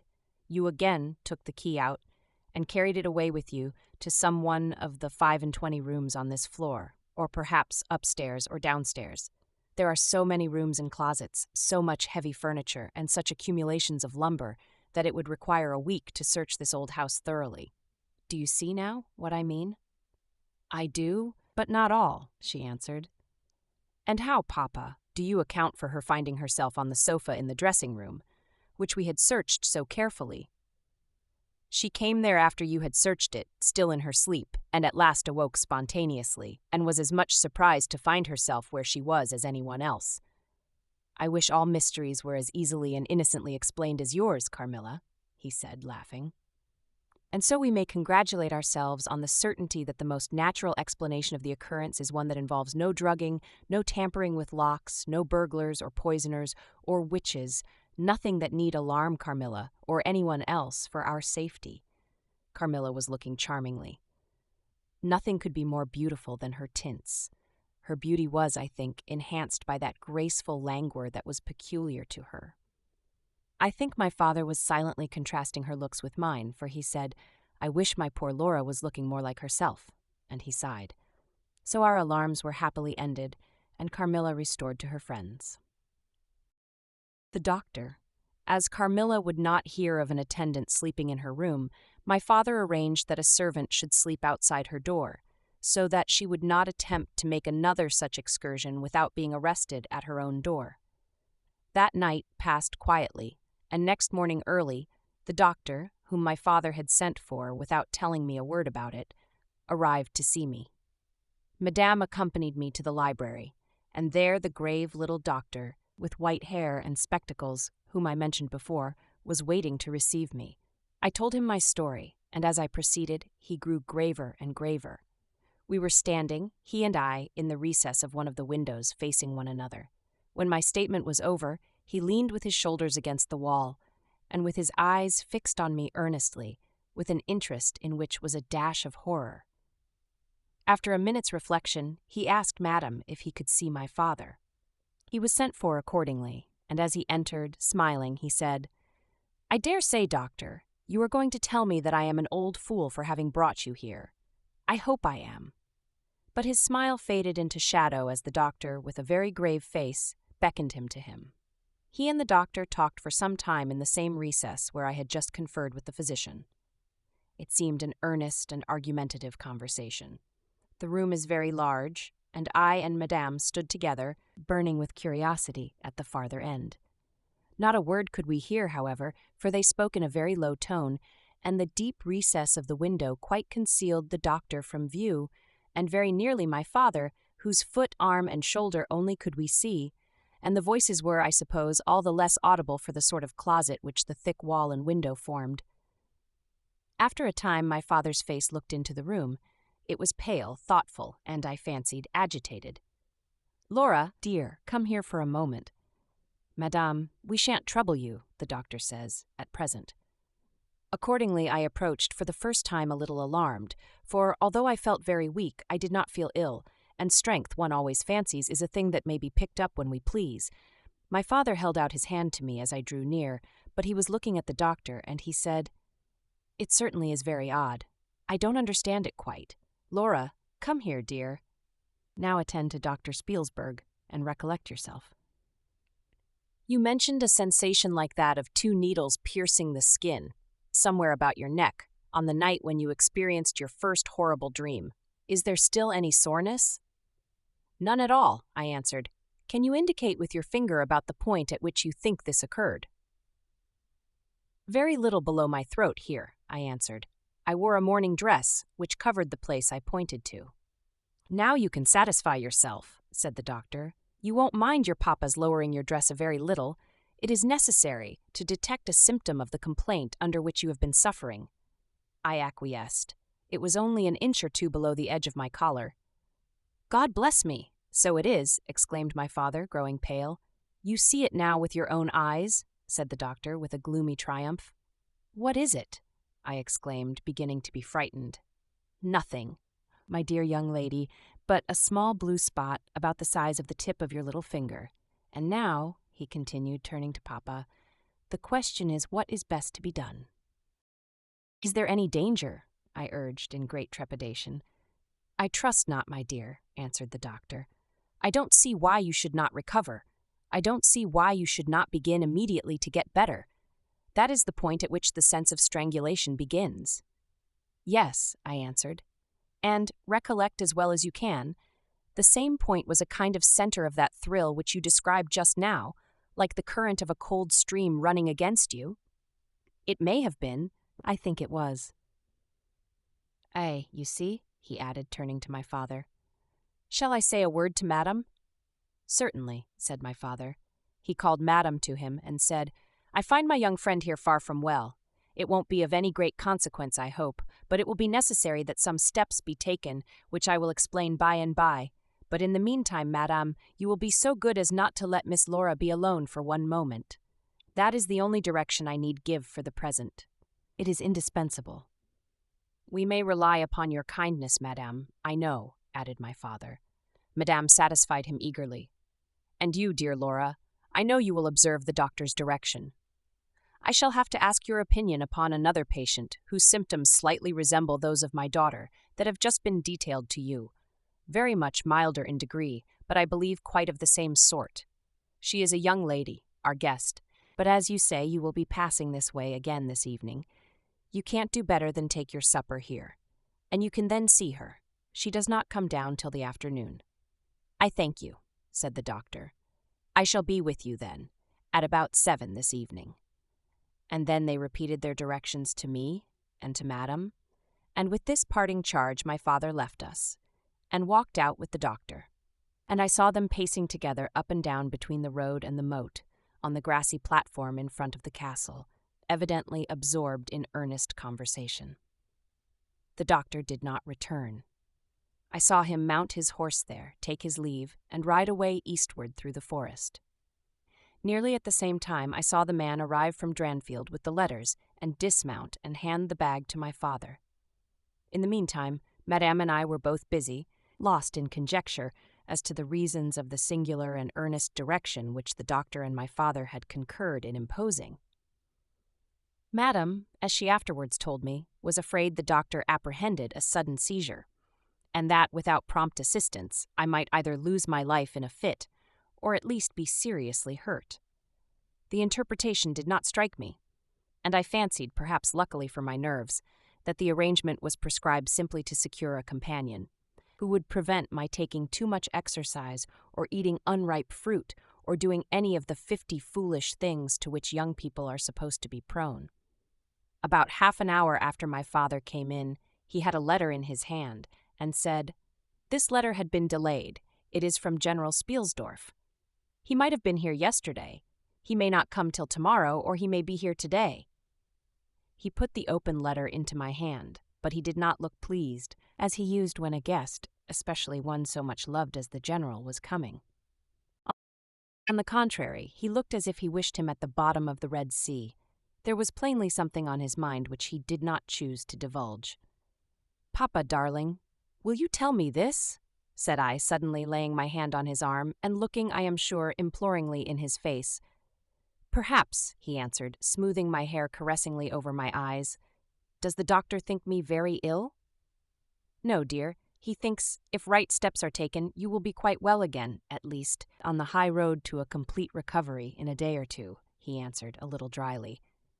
"I wish our good friend, the general, had chosen any other time. That is, I wish you had been perfectly well to receive him." "But do tell me, Papa," I insisted, "what does he think is the matter with me?" "Nothing. You must not plague me with questions," he answered, with more irritation than I ever remember him to have displayed before, and seeing that I looked wounded, I suppose, he kissed me and added, "You shall know all about it in a day or two, that is, all that I know. In the meantime, you are not to trouble your head about it." He turned and left the room, but came back before I had done wondering and puzzling over the oddity of all this. It was merely to say that he was going to Karnstein, and had ordered the carriage to be ready at 12, and that I and Madame should accompany him. He was going to see the priest who lived near those picturesque grounds, upon business, and as Carmilla had never seen them, she could follow when she came down with Mademoiselle, who would bring materials for what you call a picnic, which might be laid for us in the ruined castle. At 12 o'clock, accordingly, I was ready, and not long after, my father, Madame, and I set out upon our projected drive. Passing the drawbridge, we turned to the right, and follow the road over the steep Gothic bridge westward, to reach the deserted village and ruined castle of Karnstein. No sylvan drive can be fancied prettier. The ground breaks into gentle hills and hollows, all clothed with beautiful wood, totally destitute of the comparative formality which artificial planting and early culture and pruning impart. The irregularities of the ground often lead the road out of its course, and cause it to wind beautifully round the sides of broken hollows and the steeper sides of the hills, among varieties of ground almost inexhaustible. Turning one of these points, we suddenly encountered our old friend, the general, riding towards us, attended by a mounted servant, his bereaved. It was about 10 months since we had last seen him, but that time had sufficed to make an alteration of years in his appearance. He had grown thinner. Something of gloom and anxiety had taken the place of that cordial serenity which used to characterize his features. His dark blue eyes, always penetrating, now gleamed with a sterner light from under his shaggy gray eyebrows. It was not such a change as grief alone usually induces, and angrier passions seemed to have had their share in bringing it about. We had not long resumed our drive, when the general began to talk, with his usual soldierly directness, of the bereavement, as he termed it, which he had sustained in the death of his beloved niece and ward, and he then broke out in a tone of intense bitterness and fury, inveighing against the hellish arts to which she had fallen a victim, and expressing, with more exasperation than piety, his wonder that heaven should tolerate so monstrous an indulgence of the lusts and malignity of hell. My father, who saw at once that something very extraordinary had befallen, asked him, if not too painful to him, to detail the circumstances which he thought justified the strong terms in which he expressed himself. "I should tell you all with pleasure," said the general, "but you would not believe me." "Why should I not?" he asked. "Because," he answered testily, "you believe in nothing but what consists with your own prejudices and illusions. I remember when I was like you, but I have learned better." "Try me," said my father. "I am not such a dogmatist as you suppose. Besides which, I very well know that you generally require proof for what you believe, and am, therefore, very strongly predisposed to respect your conclusions. You are right in supposing that I have not been led lightly into a belief in the marvelous, for what I have experienced is marvelous, and I have been forced by extraordinary evidence to credit that which ran counter, diametrically, to all my theories. I have been made the dupe of a preternatural conspiracy." Notwithstanding his professions of confidence in the general's penetration, I saw my father at this point glance at the general with, as I thought, a marked suspicion of his sanity. The general did not see it, luckily. He was looking gloomily and curiously into the glades and vistas of the woods that were opening before us. "You are going to the ruins of Karnstein?" he said. "Yes, it is a lucky coincidence. Do you know I was going to ask you to bring me there to inspect them? I have a special object in exploring. There is a ruined chapel, ain't there, with a great many tombs of that extinct family?" "So there are. Highly interesting," said my father. "I hope you are thinking of claiming the title and estates?" My father said this gaily, but the general did not recollect the laugh, or even the smile, which courtesy exacts for a friend's joke. On the contrary, he looked grave and even fierce, ruminating on a matter that stirred his anger and horror. "Something very different," he said gruffly. "I mean to unearth some of those fine people. I hope, by God's blessing, to accomplish a pious sacrilege here, which will relieve our earth of certain monsters, and enable honest people to sleep in their beds without being assailed by murderers. I have strange things to tell you, my dear friend, such as I myself would have scouted as incredible a few months since." My father looked at him again, but this time not with a glance of suspicion, with an eye, rather, of keen intelligence and alarm. "The house of Karnstein," he said, "has been long extinct, 100 years at least. My dear wife was maternally descended from the Karnsteins, but the name and title have long ceased to exist. The castle is a ruin. The very village is deserted. It is 50 years since the smoke of a chimney was seen there, not a roof left." "Quite true. I have heard a great deal about that since I last saw you, a great deal that will astonish you. But I had better relate everything in the order in which it occurred," said the general. "You saw my dear ward, my child, I may call her. No creature could have been more beautiful, and only 3 months ago none more blooming. Yes, poor thing, when I saw her last she certainly was quite lovely," said my father. "I was grieved and shocked more than I can tell you, my dear friend. I knew what a blow it was to you." He took the general's hand, and they exchanged a kind pressure. Tears gathered in the old soldier's eyes. He did not seek to conceal them.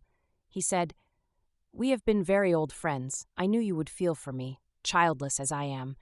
She had become an object of very near interest to me, and repaid my care by an affection that cheered my home and made my life happy. That is all gone. The years that remain to me on earth may not be very long, but by God's mercy, I hope to accomplish a service to mankind before I die, and to subserve the vengeance of heaven upon the fiends who have murdered my poor child in the spring of her hopes and beauty. You said just now that you intended relating everything as it occurred, said my father. Pray do. I assure you that it is not mere curiosity that prompts me. By this time, we had reached the point at which the Drunstall road, by which the general had come, diverges from the road which we were traveling to Karnstein. How far is it to the ruins? Inquired the general, looking anxiously forward. About half a league, answered my father. Pray let us hear the story you were so good as to promise. The story. With all my heart, said the general with an effort, and after a short pause in which to arrange his subject, he commenced one of the strangest narratives I ever heard. My dear child was looking forward with great pleasure to the visit you had been so good as to arrange for her to your charming daughter. Here he made me a gallant but melancholy bow. In the meantime, we had an invitation to my old friend the Count Karlsfeld, whose Schloss is about 6 leagues to the other side of Karnstein. It was to attend the series of fetes which, you remember, were given by him in honor of his illustrious visitor, the Grand Duke Charles. Yes, and very splendid, I believe they were, said my father. Princely. But then his hospitalities are quite regal. He has Aladdin's lamp. The night from which my sorrow dates was devoted to a magnificent masquerade. The grounds were thrown open, the trees hung with colored lamps. There was such a display of fireworks as Paris itself had never witnessed. And such music, you know, is my weakness. Such ravishing music. The finest instrumental band, perhaps, in the world, and the finest singers who could be collected from all the great operas in Europe. As you wandered through these fantastically illuminated grounds, the moon-lighted chateau throwing a rosy light from its long rows of windows, you would suddenly hear these ravishing voices stealing from the silence of some grove or rising from boats upon the lake. I felt myself, as I looked and listened, carried back into the romance and poetry of my early youth. When the fireworks were ended and the ball beginning, we returned to the noble suite of rooms that were thrown open to the dancers. A masked ball, you know, is a beautiful sight, but so brilliant a spectacle of the kind I never saw before. It was a very aristocratic assembly. I was myself almost the only nobody present. My dear child was looking quite beautiful. She wore no mask. Her excitement and delight added an unspeakable charm to her features, always lovely. I remarked a young lady, dressed magnificently, but wearing a mask, who appeared to me to be observing my ward with extraordinary interest. I had seen her earlier in the evening in the great hall, and again for a few minutes walking near us, on the terrace under the castle windows, similarly employed. A lady, also masked, richly and gravely dressed, and with a stately air, like a person of rank, accompanied her as a chaperon. Had the young lady not worn a mask, I could, of course, have been much more certain upon the question whether she was really watching my poor darling. I am now well assured that she was. We were now in one of the salons. My poor dear child had been dancing, and was resting a little in one of the chairs near the door. I was standing near. The 2 ladies I have mentioned had approached, and the younger took the chair next my ward, while her companion stood beside me, and for a little time addressed herself, in a low tone, to her charge. Availing herself of the privilege of her mask, she turned to me, and in the tone of an old friend, and calling me by my name, opened a conversation with me, which piqued my curiosity a good deal. She referred to many scenes where she had met me, at court and at distinguished houses. She alluded to little incidents which I had long ceased to think of, but which, I found, had only lain in abeyance in my memory, for they instantly started into life at her touch. I became more and more curious to ascertain who she was, every moment. She parried my attempts to discover very adroitly and pleasantly. The knowledge she showed of many passages in my life seemed to me all but unaccountable, and she appeared to take a not unnatural pleasure in foiling my curiosity, and in seeing me flounder in my eager perplexity from one conjecture to another. In the meantime, the young lady, whom her mother called by the odd name of Millarca, when she once or twice addressed her, had, with the same ease and grace, got into conversation with my ward. She introduced herself by saying that her mother was a very old acquaintance of mine. She spoke of the agreeable audacity which a mask rendered practicable. She talked like a friend. She admired her dress, and insinuated very prettily her admiration of her beauty. She amused her with laughing criticisms upon the people who crowded the ballroom, and laughed at my poor child's fun. She was very witty and lively when she pleased, and after a time they had grown very good friends. And the young stranger lowered her mask, displaying a remarkably beautiful face. I had never seen it before, neither had my dear child. But though it was new to us, the features were so engaging as well as lovely that it was impossible not to feel the attraction powerfully. My poor girl did so. I never saw anyone more taken with another at first sight, unless indeed it was the stranger herself, who seemed quite to have lost her heart to her. In the meantime, availing myself of the license of a masquerade, I put not a few questions to the elder lady. "You have puzzled me utterly," I said, laughing. "Is that not enough? Won't you now consent to stand on equal terms and do me the kindness to remove your mask?" "Can any request be more unreasonable?" she replied. "Ask a lady to yield an advantage. Beside, how do you know you should recognize me? Years make changes." "As you see," I said with a bow, and I suppose a rather melancholy little laugh. "As philosophers tell us," she said. "And how do you know that a sight of my face would help you?" "I should take chance for that," I answered. "It is vain trying to make yourself out an old woman. Your figure betrays you." "Years, nevertheless, have passed since I saw you, rather since you saw me, for that is what I am considering. Millarca there is my daughter.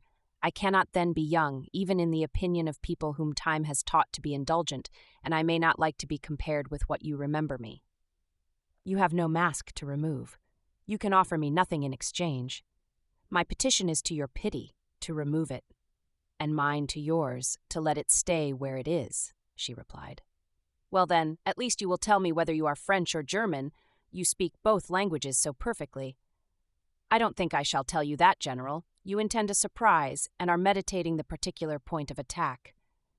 "At all events, you won't deny this," I said, "that being honored by your permission to converse, I ought to know how to address you. Shall I say Madame la Comtesse?" She laughed, and she would, no doubt, have met me with another evasion, if indeed I can treat any occurrence in an interview, every circumstance of which was prearranged, as I now believe, with the profoundest cunning, as liable to be modified by accident. "As to that," she began, but she was interrupted, almost as she opened her lips, by a gentleman, dressed in black, who looked particularly elegant and distinguished, with this drawback, that his face was the most deadly pale I ever saw, except in death.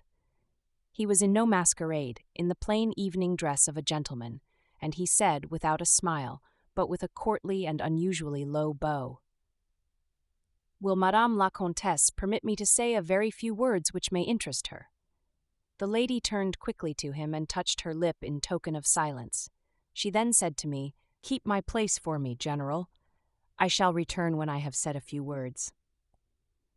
And with this injunction, playfully given, she walked a little aside with the gentleman in black and talked for some minutes, apparently very earnestly. They then walked away slowly together in the crowd, and I lost them for some minutes.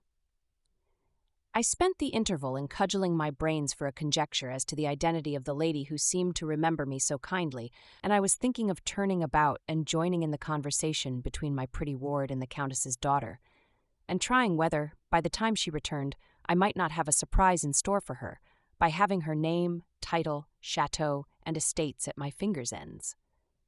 But at this moment she returned, accompanied by the pale man in black, who said, "I shall return and inform Madame la Comtesse when her carriage is at the door." He withdrew with a bow. A petition. "Then we are to lose Madame la Comtesse, but I hope only for a few hours," I said with a low bow. "It may be that only, or it may be a few weeks. It was very unlucky his speaking to me just now as he did. Do you now know me?" I assured her I did not. "You shall know me," she said, but not at present. We are older and better friends than perhaps you suspect. I cannot yet declare myself. I shall in 3 weeks pass your beautiful Schloss, about which I have been making inquiries. I shall then look in upon you for an hour or two, and renew a friendship which I never think of without 1,000 pleasant recollections. This moment a piece of news has reached me like a thunderbolt. I must set out now, and travel by a devious route, nearly 100 miles, with all the dispatch I can possibly make. My perplexities multiply. I am only deterred by the compulsory reserve I practice as to my name from making a very singular request of you. My poor child has not quite recovered her strength. Her horse fell with her, at a hunt which she had ridden out to witness. Her nerves have not yet recovered the shock, and our physician says that she must on no account exert herself for some time to come. We came here, in consequence, by very easy stages, hardly 6 leagues a day. I must now travel day and night on a mission of life and death, a mission the critical and momentous nature of which I shall be able to explain to you when we meet, as I hope we shall in a few weeks without the necessity of any concealment. She went on to make her petition, and it was in the tone of a person from whom such a request amounted to conferring, rather than seeking a favor. This was only in manner, and as it seemed, quite unconsciously. Than the terms in which it was expressed, nothing could be more deprecatory. It was simply that I would consent to take charge of her daughter during her absence. This was, all things considered, a strange, not to say an audacious request. She in some sort disarmed me by stating and admitting everything that could be urged against it, and throwing herself entirely upon my chivalry. At the same moment, by a fatality that seems to have predetermined all that happened, my poor child came to my side and, in an undertone, besought me to invite her new friend, Millarca, to pay us a visit. She had just been sounding her, and thought, if her mamma would allow her, she would like it extremely. At another time I should have told her to wait a little, until at least we knew who they were. But I had not a moment to think in. The two ladies assailed me together, and I must confess the refined and beautiful face of the young lady, about which there was something extremely engaging, as well as the elegance and fire of high birth, determined me. And quite overpowered, I submitted and undertook too easily the care of the young lady, whom her mother called Millarca. The Countess beckoned to her daughter, who listened with grave attention while she told her, in general terms, how suddenly and peremptorily she had been summoned, and also of the arrangement she had made for her under my care, adding that I was one of her earliest and most valued friends.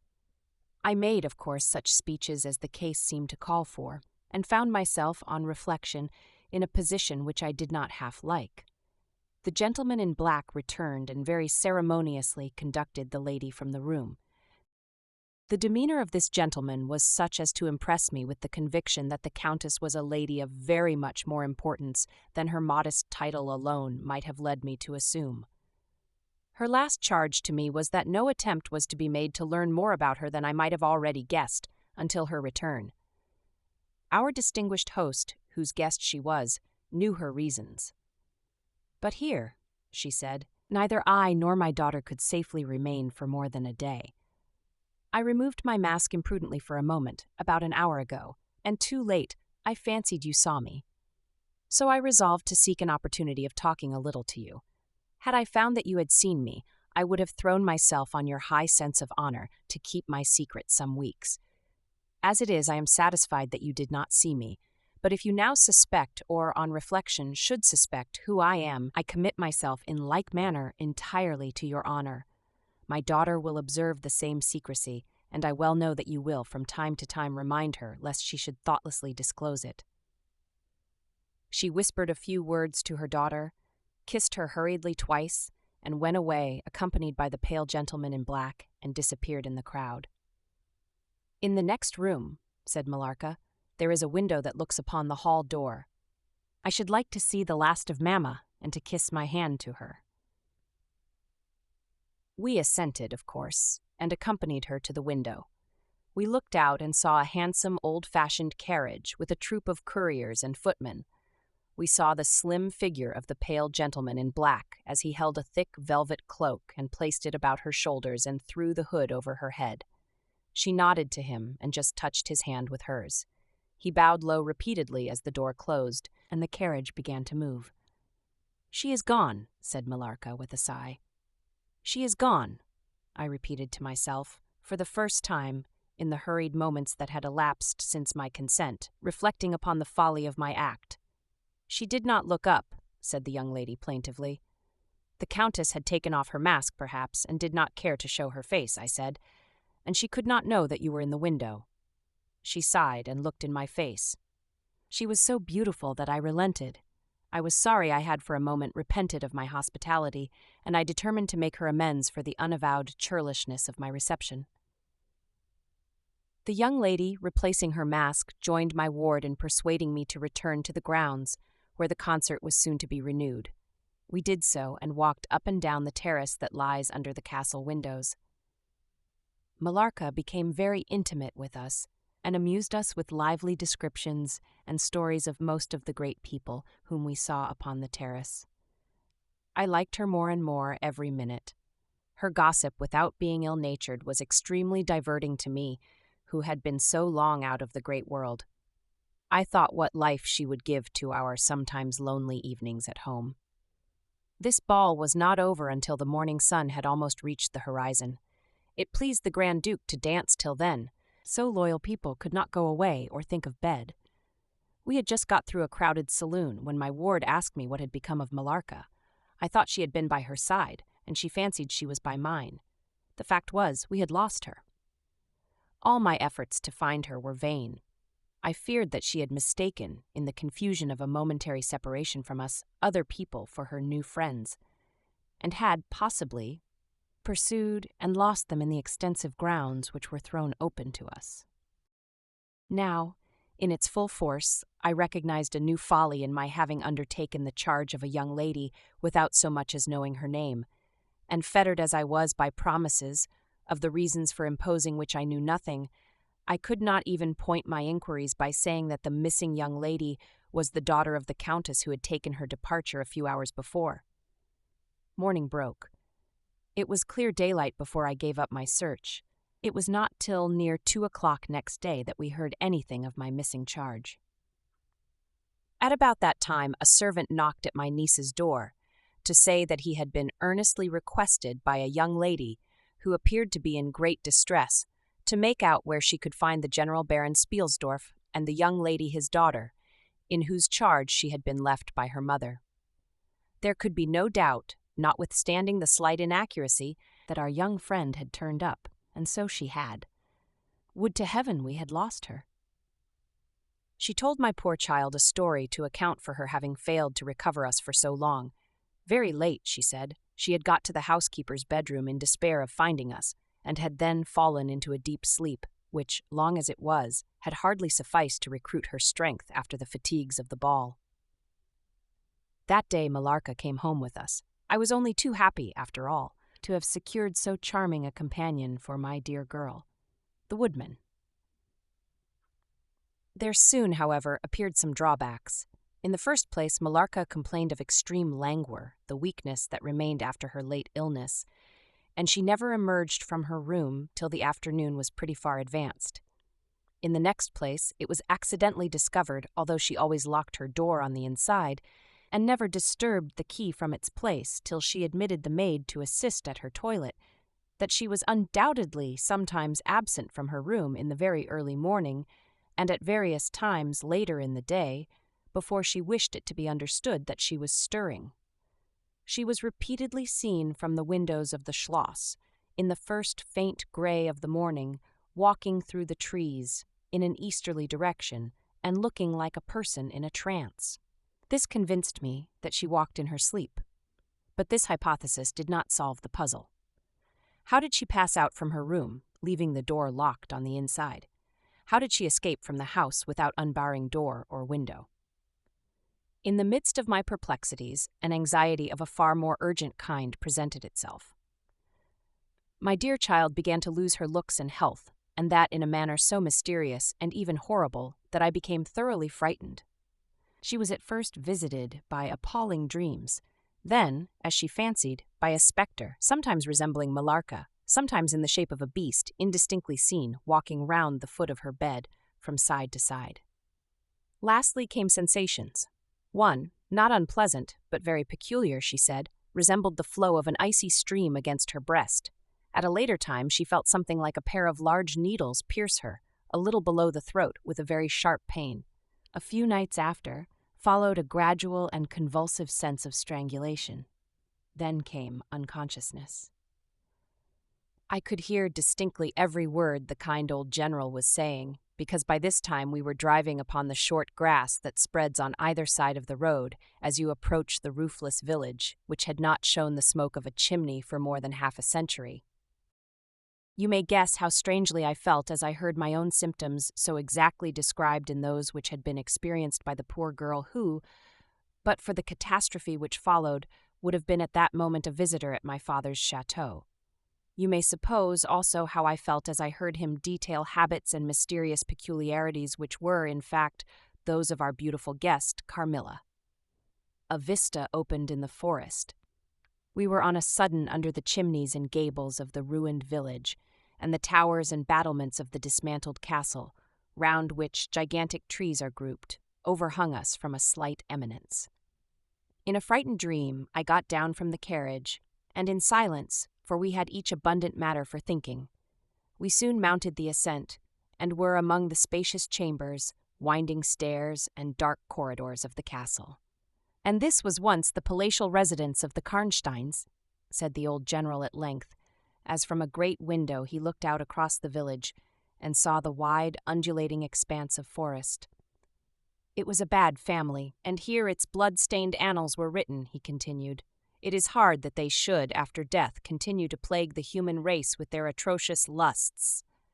That is the chapel of the Karnsteins down there." He pointed down to the gray walls of the Gothic building, partly visible through the foliage, a little way down the steep. "And I hear the axe of a woodman," he added, "busy among the trees that surround it. He possibly may give us the information of which I am in search, and point out the grave of Mircalla, Countess of Karnstein. These rustics preserve the local traditions of great families whose stories die out among the rich and titled so soon as the families themselves become extinct. We have a portrait, at home, of Mircalla, the Countess Karnstein. Should you like to see it?" asked my father. "Time enough, dear friend," replied the general. "I believe that I have seen the original, and one motive which has led me to you earlier than I at first intended was to explore the chapel which we are now approaching." "What? See the Countess Mircalla?" exclaimed my father. "Why, she has been dead more than a century." "Not so dead as you fancy, I am told," answered the general. "I confess, General, you puzzle me utterly," replied my father, looking at him, I fancied, for a moment with a return of the suspicion I detected before. But although there was anger and detestation at times in the old general's manner, there was nothing flighty. "There remains to me," he said, as we passed under the heavy arch of the Gothic church, for its dimensions would have justified its being so styled, "but one object which can interest me during the few years that remain to me on earth, and that is to wreak on her the vengeance which, I thank God, may still be accomplished by a mortal arm." "What vengeance can you mean?" asked my father in increasing amazement. "I mean to decapitate the monster," he answered with a fierce flush, and a stamp that echoed mournfully through the hollow ruin, and his clenched hand was at the same moment raised, as if it grasped the handle of an axe, while he shook it ferociously in the air. "What?"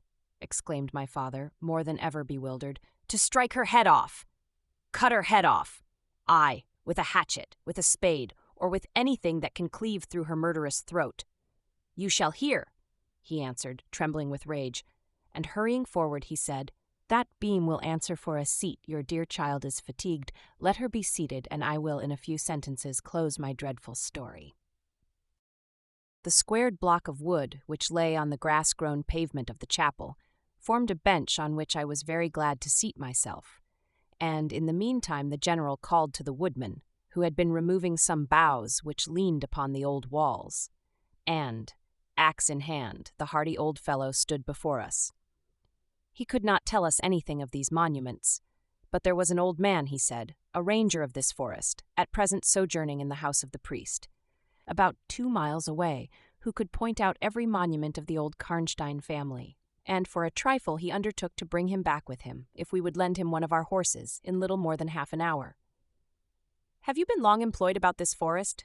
asked my father of the old man. "I have been a woodman here," he answered in his patois, "under the forester, all my days. So has my father before me, and so on, as many generations as I can count up. I could show you the very house in the village here, in which my ancestors lived." "How came the village to be deserted?" asked the general.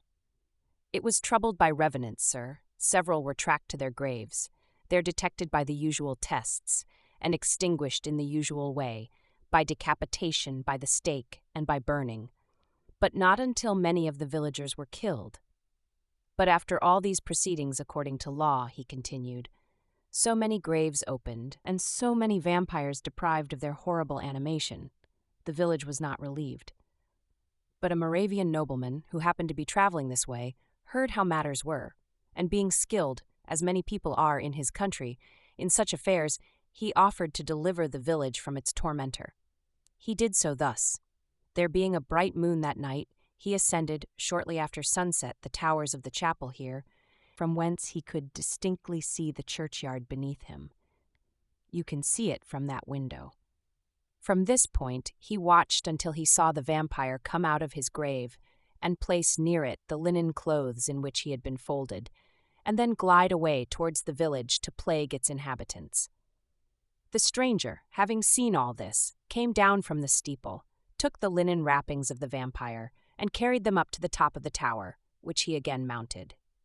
When the vampire returned from his prowlings and missed his clothes, he cried furiously to the Moravian, whom he saw at the summit of the tower, and who, in reply, beckoned him to ascend and take them. Whereupon the vampire, accepting his invitation, began to climb the steeple, and so soon as he had reached the battlements, the Moravian, with a stroke of his sword, clove his skull in twain, hurling him down to the churchyard, whither, descending by the winding stairs, the stranger followed and cut his head off, and next day delivered it and the body to the villagers, who duly impaled and burnt them. This Moravian nobleman had authority from the then head of the family to remove the tomb of Mircalla, Countess Karnstein, which he did effectually, so that in a little while its site was quite forgotten. "Can you point out where it stood?" asked the general, eagerly. The forester shook his head and smiled. "Not a soul living could tell you that now," he said. "Besides, they say her body was removed, but no one is sure of that either." Having thus spoken as time pressed, he dropped his axe and departed, leaving us to hear the remainder of the general's strange story. The meeting. "My beloved child," he resumed, "was now growing rapidly worse. The physician who attended her had failed to produce the slightest impression on her disease, for such I then supposed it to be. He saw my alarm and suggested a consultation. I called in an abler physician from Graz. Several days elapsed before he arrived. He was a good and pious, as well as a learned man. Having seen my poor ward together, they withdrew to my library to confer and discuss. I, from the adjoining room, where I awaited their summons, heard these two gentlemen's voices raised in something sharper than a strictly philosophical discussion. I knocked at the door and entered. I found the old physician from Graz maintaining his theory. His rival was combating it with undisguised ridicule, accompanied with bursts of laughter. This unseemly manifestation subsided, and the altercation ended on my entrance. "Sir," said my first physician, "my learned brother seems to think that you want a conjurer and not a doctor." "Pardon me," said the old physician from Graz, looking displeased. "I shall state my own view of the case in my own way another time. I grieve, Monsieur le Général, that by my skill and science I can be of no use. Before I go, I shall do myself the honor to suggest something to you." He seemed thoughtful, and sat down at a table and began to write. Profoundly disappointed, I made my bow, and as I turned to go, the other doctor pointed over his shoulder to his companion, who was writing, and then, with a shrug, significantly touched his forehead. This consultation, then, left me precisely where I was. I walked out into the grounds, all but distracted. The doctor from Graz, in 10 or 15 minutes, overtook me. He apologized for having followed me, but said that he could not conscientiously take his leave without a few words more. He told me that he could not be mistaken. No natural disease exhibited the same symptoms, and that death was already very near. There remained, however, a day or possibly 2 of life. If the fatal seizure were at once arrested, with great care and skill, her strength might possibly return. But all hung now upon the confines of the irrevocable. One more assault might extinguish the last spark of vitality which is every moment ready to die. "And what is the nature of the seizure you speak of?" I entreated. "I have stated all fully in this note, which I place in your hands upon the distinct condition that you send for the nearest clergyman, and open my letter in his presence, and on no account read it till he is with you. You would despise it else, and it is a matter of life and death. Should the priest fail you, then, indeed, you may read it." He asked me, before taking his leave finally, whether I would wish to see a man curiously learned upon the very subject, which, after I had read his letter, would probably interest me above all others, and he urged me earnestly to invite him to visit him there, and so took his leave. The ecclesiastic was absent, and I read the letter by myself. At another time, or in another case, it might have excited my ridicule. But into what quackeries will not people rush for a last chance, where all accustomed means have failed, and the life of a beloved object is at stake? Nothing, you will say, could be more absurd than the learned man's letter. It was monstrous enough to have consigned him to a madhouse. He said that the patient was suffering from the visits of a vampire. The punctures which she described as having occurred near the throat were, he insisted, the insertion of those 2 long, thin, and sharp teeth which, it is well known, are peculiar to vampires. And there could be no doubt, he added, as to the well-defined presence of the small livid mark, which all concurred in describing as that induced by the demon's lips, and every symptom described by the sufferer was in exact conformity with those recorded in every case of a similar visitation. Being myself wholly skeptical as to the existence of any such portent as the vampire, the supernatural theory of the good doctor furnished, in my opinion, but another instance of learning and intelligence oddly associated with some one hallucination. I was so miserable, however, that, rather than try nothing, I acted upon the instructions of the letter. I concealed myself in the dark dressing-room that opened upon the poor patient's room, in which a candle was burning, and watched there till she was fast asleep. I stood at the door, peeping through the small crevice, my sword laid on the table beside me, as my directions prescribed, until, a little after 1, I saw a large black object, very ill-defined, crawl, as it seemed to me, over the foot of the bed, and swiftly spread itself up to the poor girl's throat, where it swelled in a moment into a great palpitating mass. For a few moments I had stood petrified. I now sprang forward with my sword in my hand. The black creature suddenly contracted towards the foot of the bed, glided over it, and, standing on the floor about a yard below the foot of the bed, with a glare of skulking ferocity and horror fixed on me, I saw Millarca. Speculating I know not what, I struck at her instantly with my sword, but I saw her standing near the door, unscathed. Horrified, I pursued and struck again. She was gone, and my sword flew to shivers against the door. I can't describe to you all that passed on that horrible night. The whole house was up and stirring. The spectre Millarca was gone, but her victim was sinking fast, and before the morning dawned, she died. The old general was agitated. We did not speak to him. My father walked to some little distance and began reading the inscriptions on the tombstones, and thus occupied, he strolled into the door of a side chapel to prosecute his researches. The general leaned against the wall, dried his eyes, and sighed heavily. I was relieved on hearing the voices of Carmilla and Madame, who were at that moment approaching. The voices died away. In this solitude, having just listened to so strange a story, connected as it was with the great and titled dead, whose monuments were mouldering among the dust and ivy round us, and every incident of which bore so awfully upon my own mysterious case, in this haunted spot, darkened by the towering foliage that rose on every side, dense and high above its noiseless walls, a horror began to steal over me, and my heart sank as I thought that my friends were, after all, not about to enter and disturb this triste and ominous scene. The old general's eyes were fixed on the ground, as he leaned with his hand upon the basement of a shattered monument.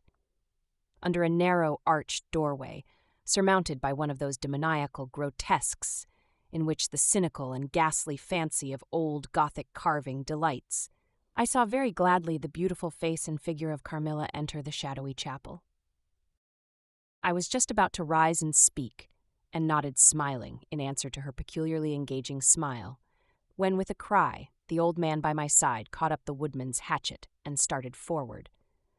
On seeing him, a brutalized change came over her features. It was an instantaneous and horrible transformation, as she made a crouching step backwards. Before I could utter a scream, he struck at her with all his force, but she dived under his blow, and unscathed, caught him in her tiny grasp by the wrist. He struggled for a moment to release his arm, but his hand opened, the axe fell to the ground, and the girl was gone. He staggered against the wall. His gray hair stood upon his head, and a moisture shone over his face as if he were at the point of death. The frightful scene had passed in a moment. The first thing I recollect after is Madame standing before me and impatiently repeating again and again the question, "Where is Mademoiselle Carmilla?" I answered at length, "I don't know, I can't tell. She went there," and I pointed to the door through which Madame had just entered. "Only a minute or two since. But I have been standing there in the passage ever since Mademoiselle Carmilla entered, and she did not return." She then began to call Carmilla through every door and passage and from the windows, but no answer came. "She called herself Carmilla?" asked the general, still agitated. "Carmilla, yes," I answered. "Aye," he said, "that is Millarca. That is the same person who long ago was called Mircalla, Countess Karnstein. Depart from this accursed ground, my poor child, as quickly as you can. Drive to the clergyman's house and stay there till we come. Begone. May you never behold Carmilla more. You will not find her here." Ordeal and execution. As he spoke, one of the strangest-looking men I ever beheld entered the chapel at the door through which Carmilla had made her entrance and her exit. He was tall, narrow-chested, stooping with high shoulders and dressed in black. His face was brown and dried in with deep furrows. He wore an oddly shaped hat with a broad leaf. His hair, long and grizzled, hung on his shoulders. He wore a pair of gold spectacles and walked slowly, with an odd shambling gait, with his face sometimes turned up to the sky and sometimes bowed down towards the ground, seemed to wear a perpetual smile. His long, thin arms were swinging, and his lank hands, in old black gloves ever so much too wide for them, waving and gesticulating in utter abstraction. "The very man!" exclaimed the general, advancing with manifest delight. "My dear Baron, how happy I am to see you! I had no hope of meeting you so soon." He signed to my father, who had by this time returned, and leading the fantastic old gentleman, whom he called the Baron, to meet him. He introduced him formally, and they at once entered into earnest conversation. The stranger took a roll of paper from his pocket and spread it on the worn surface of a tomb that stood by. He had a pencil case in his fingers, with which he traced imaginary lines from point to point on the paper, which from their often glancing from it, together, at certain points of the building, I concluded to be a plan of the chapel. He accompanied what I may term his lecture, with occasional readings from a dirty little book, whose yellow leaves were closely written over. They sauntered together down the side aisle, opposite to the spot where I was standing, conversing as they went. Then they began measuring distances by paces, and finally they all stood together, facing a piece of the side wall, which they began to examine with great minuteness, pulling off the ivy that clung over it, and rapping the plaster with the ends of their sticks, scraping here and knocking there. At length they ascertained the existence of a broad marble tablet, with letters carved in relief upon it. With the assistance of the woodman, who soon returned, a monumental inscription and carved escutcheon were disclosed. They proved to be those of the long-lost monument of Mircalla, Countess Karnstein. The old general, though not, I fear, given to the praying mood, raised his hands and eyes to heaven in mute thanksgiving for some moments. "Tomorrow," I heard him say, "the commissioner will be here, and the inquisition will be held according to law." Then turning to the old man with the gold spectacles, whom I have described, he shook him warmly by both hands and said, "Baron, how can I thank you? How can we all thank you? You will have delivered this region from a plague that has scourged its inhabitants for more than a century. the horrible enemy, thank God, is at last tracked." My father led the stranger aside, and the general followed. I know that he had led them out of hearing, that he might relate my case, and I saw them glance often quickly at me as the discussion proceeded. My father came to me, kissed me again and again, and leading me from the chapel said, "It is time to return, but before we go home, we must add to our party the good priest, who lives but a little way from this, and persuade him to accompany us to the Schloss." In this quest we were successful, and I was glad, being unspeakably fatigued when we reached home. But my satisfaction was changed to dismay on discovering that there were no tidings of Carmilla. Of the scene that had occurred in the ruined chapel, no explanation was offered to me, and it was clear that it was a secret which my father for the present determined to keep from me. The sinister absence of Carmilla made the remembrance of the scene more horrible to me. The arrangements for the night were singular. 2 servants and Madame were to sit up in my room that night, and the ecclesiastic with my father kept watch in the adjoining dressing room. The priest had performed certain solemn rites that night, the purport of which I did not understand any more than I comprehended the reason of this extraordinary precaution taken for my safety during sleep. I saw all clearly a few days later. The disappearance of Carmilla was followed by the discontinuance of my nightly sufferings. You have heard, no doubt, of the appalling superstition that prevails in Upper and Lower Styria, in Moravia, Silesia, in Turkish Serbia, in Poland, even in Russia. The superstition, so we must call it, of the vampire. If human testimony taken with every care and solemnity, judicially, before commissions innumerable, each consisting of many members, all chosen for integrity and intelligence, and constituting reports more voluminous, perhaps, than exist upon any one other class of cases, is worth anything, it is difficult to deny or even to doubt the existence of such a phenomenon as the vampire. For my part, I have heard no theory by which to explain what I myself have witnessed and experienced, other than that supplied by the ancient and well-attested belief of the country. The next day, the formal proceedings took place in the chapel of Karnstein. The grave of the Countess Mircalla was opened, and the general and my father recognized each his perfidious and beautiful guest in the face now disclosed to view. The features, though 150 years had passed since her funeral, were tinted with the warmth of life. Her eyes were open, no cadaverous smell exhaled from the coffin. The 2 medical men, one officially present, the other on the part of the promoter of the inquiry, attested the marvelous fact that there was a faint but appreciable respiration and a corresponding action of the heart. The limbs were perfectly flexible, the flesh elastic, and the leaden coffin floated with blood, in which to a depth of 7 inches the body lay immersed. Here, then, were all the admitted signs and proofs of vampirism.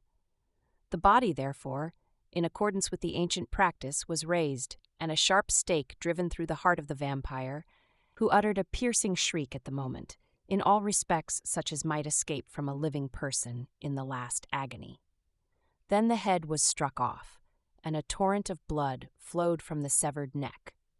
The body and head was next placed on a pile of wood and reduced to ashes, which were thrown upon the river and borne away, and that territory has never since been plagued by the visits of a vampire. My father has a copy of the report of the Imperial Commission, with the signatures of all who were present at these proceedings, attached in verification of the statement. It is from this official paper that I have summarized my account of this last shocking scene. Conclusion. I write all this, you suppose, with composure, but far from it. I cannot think of it without agitation. Nothing but your earnest desire so repeatedly expressed could have induced me to sit down to a task that has unstrung my nerves for months to come, and reinduced a shadow of the unspeakable horror which years after my deliverance continued to make my days and nights dreadful, and solitude insupportably terrific. Let me add a word or two about that quaint Baron Vordenberg, to whose curious lore we were indebted for the discovery of the Countess Mircalla's grave. He had taken up his abode in Graz, where, living upon a mere pittance, which was all that remained to him of the once princely estates of his family, in Upper Styria, he devoted himself to the minute and laborious investigation of the marvelously authenticated tradition of vampirism. He had at his fingers' ends all the great and little works upon the subject. Magaia Posthuma, Phlegon de Mirabilibus, Augustinus de Cura Pro Mortuis, Philosophicae et Christianae Cogitationes de Vampires, by John Christopher Herrenberg, and 1,000 others, among which I remember only a few of those which he lent to my father. He had a voluminous digest of all the judicial cases, from which he had extracted a system of principles that appear to govern, some always and others occasionally only, the condition of the vampire. I may mention, in passing, that the deadly pallor attributed to that sort of revenants is a mere melodramatic fiction. They present, in the grave and when they show themselves in human society, the appearance of healthy life. When disclosed to light in their coffins, they exhibit all the symptoms that are enumerated as those which proved the vampire life of the long-dead Countess Karnstein. How they escape from their graves and return to them for certain hours every day, without displacing the clay or leaving any trace of disturbance in the state of the coffin or the cerements, has always been admitted to be utterly inexplicable. The amphibious existence of the vampire is sustained by daily renewed slumber in the grave. Its horrible lust for living blood supplies the vigor of its waking existence. The vampire is prone to be fascinated with an engrossing vehemence, resembling the passion of love by particular persons. In pursuit of these, it will exercise inexhaustible patience and stratagem, for access to a particular object may be obstructed in 100 ways. It will never desist until it has satiated its passion and drained the very life of its coveted victim. But it will, in these cases, husband and protract its murderous enjoyment with the refinement of an epicure, and heighten it by the gradual approaches of an artful courtship. In these cases, it seems to yearn for something like sympathy and consent. In ordinary ones, it goes direct to its object, overpowers with violence, and strangles and exhausts often at a single feast. The vampire is apparently subject, in certain situations, to special conditions. In the particular instance of which I have given you a relation, Mircalla seemed to be limited to a name which, if not her real one, should at least reproduce, without the omission or addition of a single letter, those, as we say anagrammatically, which compose it. Carmilla did this, so did Millarca. My father related to the Baron Vordenberg, who remained with us for 2 or 3 weeks after the expulsion of Carmilla, the story about the Moravian nobleman and the vampire at Karnstein churchyard, and then he asked the Baron how he had discovered the exact position of the long-concealed tomb of the Countess Mircalla. The Baron's grotesque features puckered up into a mysterious smile. He looked down, still smiling on his worn spectacle case, and fumbled with it. Then looking up, he said, "I have many journals and other papers written by that remarkable man. The most curious among them is one treating of the visit of which you speak, to Karnstein. The tradition, of course, discolors and distorts a little. He might have been termed a Moravian nobleman, for he had changed his abode to that territory, and was, beside, a noble. But he was, in truth, a native of Upper Styria. It is enough to say that in very early youth he had been a passionate and favored lover of the beautiful Mircalla, Countess Karnstein. Her early death plunged him into inconsolable grief. It is the nature of vampires to increase and multiply, but according to an ascertained and ghostly law. Assume, at starting, a territory perfectly free from that pest. How does it begin, and how does it multiply itself? I will tell you. A person, more or less wicked, puts an end to himself. A suicide, under certain circumstances, becomes a vampire. That specter visits living people in their slumbers, they die, and almost invariably in the grave develop into vampires. This happened in the case of the beautiful Mircalla, who was haunted by one of those demons. My ancestor Vordenberg, whose title I still bear, soon discovered this, and in the course of the studies to which he devoted himself, learned a great deal more. Among other things, he concluded that suspicion of vampirism would probably fall, sooner or later, upon the dead countess, who in life had been his idol. He conceived a horror, be she what she might, of her remains being profaned by the outrage of a posthumous execution. He has left a curious paper to prove that the vampire, on its expulsion from its amphibious existence, is projected into a far more horrible life, and he resolved to save his once beloved Mircalla from this. He adopted the stratagem of a journey here, a pretended removal of her remains, and a real obliteration of her monument. When age had stolen upon him, and from the veil of years he looked back on the scenes he was leaving, he considered, in a different spirit, what he had done, and a horror took possession of him. He made the tracings and notes which have guided me to the very spot, and drew up a confession of the deception that he had practiced. If he had intended any further action in this matter, death prevented him, and the hand of a remote descendant has, too late for many, directed the pursuit to the lair of the beast. We talked a little more, and among other things he said was this: one sign of the vampire is the power of the hand. The slender hand of Mircalla closed like a vice of steel on the general's wrist when he raised the hatchet to strike. But its power is not confined to its grasp, but if it leaves a numbness in the limb it seizes, which is slowly, if ever, recovered from. The following spring, my father took me a tour through Italy. We remained away for more than a year. It was long before the terror of recent events subsided, and to this hour the image of Carmilla returns to memory with ambiguous alternations. Sometimes the playful, languid, beautiful girl, sometimes the writhing fiend I saw